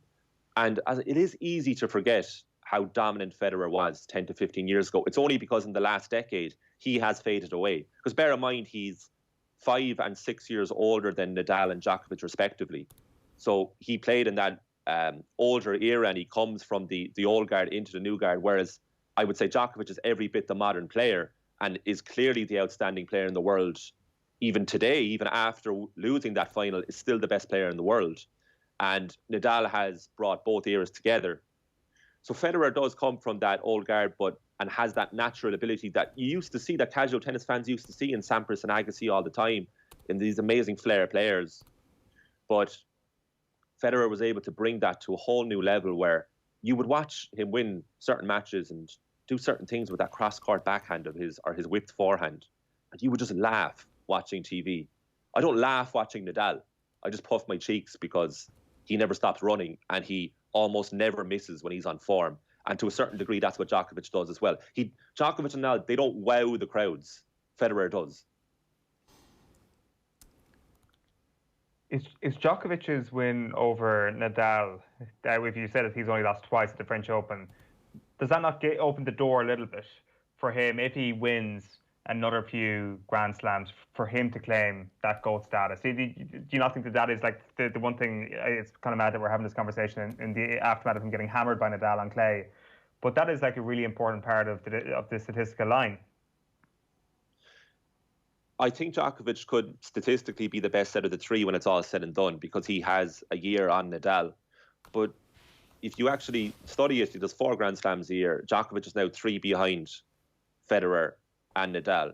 Let's assume Nadal is going to win the French Open next year as well. So that's 21. Djokovic will probably win the Australian Open in January. That's 18. But so he's going to have to play another maybe 2 or 3 years at a top level to eclipse Federer and Nadal. So that brings him up to his late 30s. So Djokovic, the time is running out for him. But if anybody can do it, it's Djokovic, because he's so much better than everybody else on the ATP tour. Now, Djokovic beat Nadal in 2015, at the French Open. That was an out-of-sorts Nadal that has never been seen before, and Djokovic blew him away. But Djokovic lost that final to Stan Wawrinka that year in 2015. Djokovic has only won the French Open once. That was the following year, in 2016 against Andy Murray. So at the French Open, there is a massive asterisk next to Federer and Djokovic because they haven't been able to penetrate Nadal's dominance. But I still think that overall, nowadays in 2020, Djokovic is a better player than Nadal. Oh yeah. Well, I mean, no. Today, no. Well, 3 days ago, 4 days ago, I would have said, yeah, absolutely, it looks that way. But no, you can't. He just got blown away. You can't say he's a better player now. Right this second. Overall, I think Djokovic is a better player than Nadal when you take in every surface into account. But not at the French. That's what I'm saying at the French. That's why there's an asterisk next to Djokovic and Federer at the French, because they haven't been able to penetrate Nadal. It is a pity Nadal didn't play in the US Open, but obviously, you know. But it was smart. It was smart that he didn't. I mean, in retrospect, but there's a possibility that maybe he was ready to go for the US Open and ready to go for this. You know, these guys keep themselves in good shape. They have an ability to peak at just the right time. We should talk about the women's. It's sensational. The record for the number of games lost is held by Steffi Graf, I think from 1988, when she lost 20 games over the course of the entire 2 weeks. The second best record ever was Chris Evert's, so back in the early 80s and maybe the late 70s, and our women's champion has equalled that this year. An unheralded unknown who decided to stay in school until she was ready to actually had done her equivalent of the Leaving Cert and then turn pro properly. It's remarkable. She came in, Iga Swiatek came into this French Open world number 54. And to be honest, she didn't really come in with any particularly great form. She lost in the first round of the Italian Open, which is the warm-up event for the French Open. She was eliminated in the third round of the US Open against the eventual finalist, Azarenka. And she had never won a WTA title before this French Open. So she wasn't a contender going into this. She was nobody's favourite to win this. And yet she is absolutely demolished everybody en route without even coming close to dropping a set. I think the most games that a player took against Swiatek in a set was 4 at this French Open. But which is really remarkable because you would expect that from someone like Serena Williams in her peak. But this is a 19-year-old, unseeded, the first ever Polish tennis player to win a singles Grand Slam title, the youngest French Open winner since Monica Seles in 1992. And she did it with such ease. And she played some serious players. In the first round, she beat last year's beaten finalist Marketa Vondrousova. She beat former Wimbledon finalist Eugenie Bouchard. She demolished the number 1 seed Simona Halep, who won the French Open 2 years ago. And in the final, she beat the reigning Australian Open champion Sophia Kenin. So it wasn't like she played nobody. And she did it with this level of dominance that it was Roger Federer-like. And the reason that Swiatek has stood out so much is that her ground strokes are hit with this ridiculous spin that players just cannot handle. And her forehand is particularly impressive. Her forehand is by far and away the fastest on the women's side. It was averaging around 90 kilometers per hour. And I think it was only slower than one player on the men's side for the whole tournament, and that was Jannik Sinner. So she's the second fastest forehand in the whole tournament on both sides. And that meant the opposition just could not deal with her. I had one slight concern for her going into the final was that in the quarters and semis, she played the 2 qualifiers that we discussed last week, Martina Trevisan and Nadia Podoroska. So I thought that she might be a bit rusty against the elite players coming into the final because Kenin beat Petra Kvitova in the semi-final, who's a 2-time Wimbledon champion. So I thought Kenin might be more ready for the biggest match of the tournament, and especially because Kenin's already played in the Grand Slam final and won that. But no, it wasn't the case at all. Now, the first set between Kenin and Swiatek was very competitive, which Swiatek took 6-4 after serving for the set and having a set point, and Kenin broke her back, and then immediately Swiatek broke Kenin back again. But also, just for clarity, the first set of that final was the exact same length as the first set of Nadal-Djokovic, which was 6-love. Again, that's how good Nadal-Djokovic was. But Swiatek just outwilled Kenin in that first set. And even though Kenin won the first game of the second set, actually broke Swiatek to win that, she didn't win a game again. And Kenin actually went off court for medical treatment for about 8 minutes halfway through the second set, which a lot of people claim to be gamesmanship because she knew the final was getting away from her. And I think she went to maybe clarify her thoughts a bit. But while she was doing that, Swiatek was quite remarkable. She put her zip up on. She was mingling with the crowd. She was laughing and joking with them. She was practicing her serves. She looked every bit a player who was just ready for strolling to her local court on a Sunday morning, just having a bit of a laugh. And that perspective has really helped her. Like you said, she only just finished up her studies, I think at the start of lockdown. Right. She still said that she may go back full-time to university, even though she's just won the French Open. So that the down-to-earthness is really something that people have taken to. And the way that she demolished everyone was quite astonishing. All right, good stuff, Colm. Thanks very much for that. Colm Boohig giving us some thoughts on the 2 weeks of the French Open. Kieran Donaghy is going to be with us in a moment. We should look forward to what's coming. Monaghan against Kerry in Inniskeen at 2 o'clock. This is next Saturday. Owen, Dublin against Meath at Parnell Park at 7 o'clock.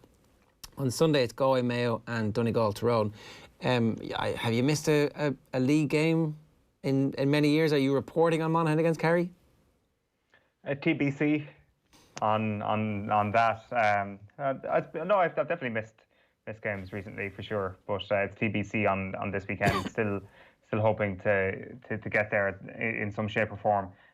But it's not the standout fixture. It's not going to be on TV as far as I understand. So they've already announced the TV fixtures, and it's Galway Mayo on Sunday. It's a tie of the weekend. Is it? I think Monaghan Kerry is like a brilliant game. Well, are you yearing away, Kerry? Don't be yearing away. No, but it's just like Kerry can't get relegated, and there's no. Okay, fair enough.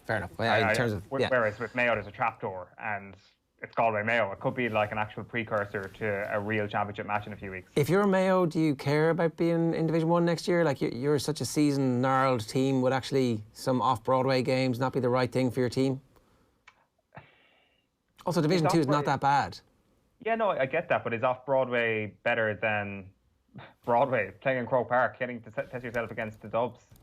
Like, I thought that's... is that not unquestionably better than Division 2? Like, I mean, Division 2 is strong, but you want to be playing Dublin, you want to be playing Kerry every single year, and Galway are getting better. I just think that you're definitely on the outside of the tent a little bit.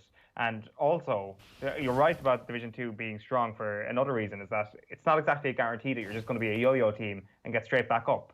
Like, what if Mayo go deep into the championship again and end up having, I don't know, a long winter where they don't get back in time properly before the first game of the league, and then they're chasing, trying to make up points. They don't make it into the top 2. I think you could very quickly end up getting stuck in Division 2. So I don't know about that. I don't think that there would be too much of a positive to look upon here if Mayo do go down, but it would be quite a turnaround. It would be a great escape if Mayo did turn it around, because for a number of reasons. One of them is that Galway are in great shape, and they're at home as well at the weekend. From Mayo's perspective, I'm not sure that I agree that going up and getting beaten by Dublin in the league matters so much. Right, Kieran Donaghy is with us this morning. Kieran, good morning to you. How are you getting on? Morning, Ger. How are you? I'm good. Does Jim McGuinness matter at this stage? Is it a good thing or a bad thing that we all know that Jim McGuinness was taking hand-passing drills? I don't know. Look, I know the lads at the college down here in Tralee. I put a tweet up yesterday that won 3 Sigerson Cups down here. I don't know if they were part of all the 3 teams or not, but they were definitely down here together. So I don't know, is it a friendly help me out, see if you can spot anything? Is it something that could go on further into the summer? We just don't know. Would it be handy for Galway if Jim McGuinness was in an advisory role for a very short part of the season? Sure, of course it would. Absolutely demands he's amazing what he can do with a football team. We saw the way he turned around Donegal in that period of time, and he certainly, the more brilliant minds you can put together, the one brilliant thing Jim Gavin did throughout his Dublin careers, he brought in as many brilliant minds as he could to try and help him, and it's a very smart move by Joycey, even if it's only one session. I'm sure it's a way that maybe Jim might be watching games. Could he be maybe analysing some opposition or stuff like that? So you just don't know what's behind it, but if it's a one-off session, it's a one-off session. If it's a bit more, it can't be anything but good for Galway. And then the other aspect of this is that the gossip wildfire, as we know, there is no more centre of gossip than the GAA panel. Every GAA panel in the country is like, oh, Jim McGuinness, did you see that? Did you see that? What's that impact? Is it just mindless gossip, or are other teams suddenly, right, Jim McGuinness, who slayed the Dubs? I don't think other people will be overly worried about it, but I just think it's a nice ace up Galway's sleeve if they could get him in some kind of a role, because just when you put a mind, especially defensive mind like him, and obviously Padraig's kind of offensive genius that he had in the pitch and that we'd seen in the early part of his reign with the likes of Shane Walsh really starting to express themselves. With Damien Comer on last week, he's back fully healthy, ready to go. They have lovely footballers around there, and if they can have the counter, that hand passing drill that we saw yesterday was pretty similar as the way Donegal were coming out of defence and they're pumped. They used to sprint out every one of them and gamble and get the ball up the pitch quickly because they played with such defensive numbers behind the ball. So maybe, you don't know what they were working on. The drill looked basic enough, but just the speed that he was trying to get them to go at, even though there was a few mistakes, so they have to do a bit more on it. Yeah. I think the other thing is that if you're one of the Galway footballers, and Joyce is like, okay, we're leaving no stone unturned. There's 5 weeks, 6 weeks here for you to go and win All-Ireland. Let's go and do it. Absolutely, yeah. If you can get him, it's that's what I said. It's like a short-term season. It's, it was like the way the club happened this year. It was also quick. If you can get somebody in that could give a helping hand for the sake of 7 or 8 weeks, and he's doing nothing else, you'll be all over it. And the level, go on. This is something that you kind of look at, Kieran, I was saying earlier on, that people will quickly have leaped back through Galway's form over the last year or so, and seeing that this is significant in terms of your conversation about the All-Ireland again, because when you come back to reanalysing who's up at the top, who is pushing on, like Galway have the highest ceiling of pretty much any team in the chasing pack. Yeah, I think themselves in Donegal, I don't see them being too far off it when all is said and done. And I think, if you can bring in just that extra bit of expertise into the backroom staff, you're only, it's not inconceivable that Galway have shown form over the last number of years. We all questioned maybe what they were at up front. Was it enough? I think Ken Walsh did a brilliant job in organising them, adding a bit of bite to them. And like Jim did that with Donegal. It was very defensive at the start, but then eventually he evolved it into something which is where Kevin Walsh was maybe trying to go, but look, Joycey's taken over a squad that, you know, it's in a good position. It's very well set up defensively. They know what they're about numbers-wise, and it's just to add that bit of extra up front, and maybe they're putting their minds together on how they can do that, coming from the defensive position to get up to maybe a counter-attacking Shane Walsh and Damien Comer up front. You know, that could be very dangerous for Galway if they do get them numbers behind, and you can counter-attack to those type of footballers, which is kind of what Donegal did with at times when they'd McFadden and McBurty in there, and then they'd push Murphy in there. So they were a real workman-like team, and then get it up to the quality forwards to put it over the bar. And Galway kind of have all them pieces. It's just to put them together. Are panels always happy to have an outside voice coming in so close to the championship as well? Is there any potential downside to that? No, there's no potential downside. No panel, like when you're out there training, something fresh and something new and a different voice is always good. And look, you know, it's something that nobody's going to be upset about. Tabs, they'll know how intelligent and how smart this guy is. And if he came into the Kerry dressing room tomorrow and I was inside there, I'd be happy about it. So I don't think there's going to be an issue. Is there ever any sense of snobbery from people within camps when they see an outsider coming in, as if, you know, that person doesn't understand our culture or anything like that? Is that gone in the game now? Yeah, I think it is. I think you're trying to win in All Ireland. Your manager has asked somebody to come in. The manager obviously thinks it's a benefit. So if you're a player in that setup, that's what you should be thinking. You should be kind of going, okay, this is something new. It's a different angle on things. It's a different voice. Let's up it a bit. Let's see what we can get out. And you know, if it is something that he is doing a bit more than just that session yesterday, I'd be very excited as a Galway player. Last night, we must ask you on this as well, Kieran, went to Game 6. Lakers beat Heat 106-93 in Game 6 last night. Bit of a hammering, all told. Not sure if you stayed up, not sure how much of it you actually saw, but the goal conversation is front and centre yet again. I was making a conversation to Jared that actually we're probably one more ring away from this debate being a really legitimate one. We are, and I think I watched all of it last night. To be honest, I think Jeff Van Gundy summed it up best, or it might have been Mark Jackson, and said, like, this guy is obviously, he's on the Mount Rushmore, there's no doubt about it, but he's got the best basketball career of anybody that's ever played the game. So longevity, never injured, 260 playoff games, 10 NBA finals, 11 triple doubles, he's 4th MVP. Like, the numbers are staggering. The longevity over his career are staggering. The GOAT debate is just who's the best basketballer in their prime, and you know, whether or not, even if LeBron didn't get a ring, he'd still be in that debate. For me, he doesn't pass out Jordan, but that's like the Messi Ronaldo debate. I think right now, I think everybody's going to be slightly different on it. I think probably the older generation, you know, where we realise how good LeBron is, but we also realise what the game is now. And, you know, it's a bit easier to play it's a bit easier to get a consistent run of games. He's a fantastic athlete. The way he looks after his body is amazing. The work he puts into his strength and conditioning is freakish. He's 35, but he's dunking like he's still 18. So he's just an amazing athlete. And, you know, Jordan didn't have the same career. The games are played at different times. You know, LeBron probably wouldn't have 260 playoff games in a row if he was going through the bad boy Detroit Pistons, because Bill Laimbeer would have, you know, like he did to Jordan, tried to take his head off a few times, and he'd probably succeed once or twice. So, you know, it's different. If Jordan played now with the way the rules are, you know, is he up there with probably a James Harden? Is he like just nearly impossible to guard in a situation like that? So it's always hard when you're comparing generational talents in between decades and stuff like that. But you know, let the debate rage on. It's not something to back down for. He asked for his goddamn respect afterwards last night. I don't know, was that inked towards, I am the best player to ever do this, I am the GOAT?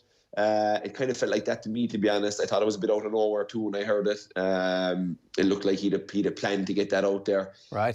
So it was interesting on that front, and you know, but I'm happy for him, because, you know, when he got Game 5, I said, Jesus, if they do get Game 6, I'd hate to be, you know, LeBron to lose 3 in a row, and you know, that question will come up again. So I'm kind of happy for him in a way, and I'm happy for the Laker organisation with what happened to Kobe and Gian earlier in the year, and everybody that died in that desperate tragedy. So it's a nice way for them to sign off on that, and a fitting way for it. And I'd say the Mamba was looking down on them last night just to get the job done. They were amazing. The defence, sure, they played in the first half was literally stifling.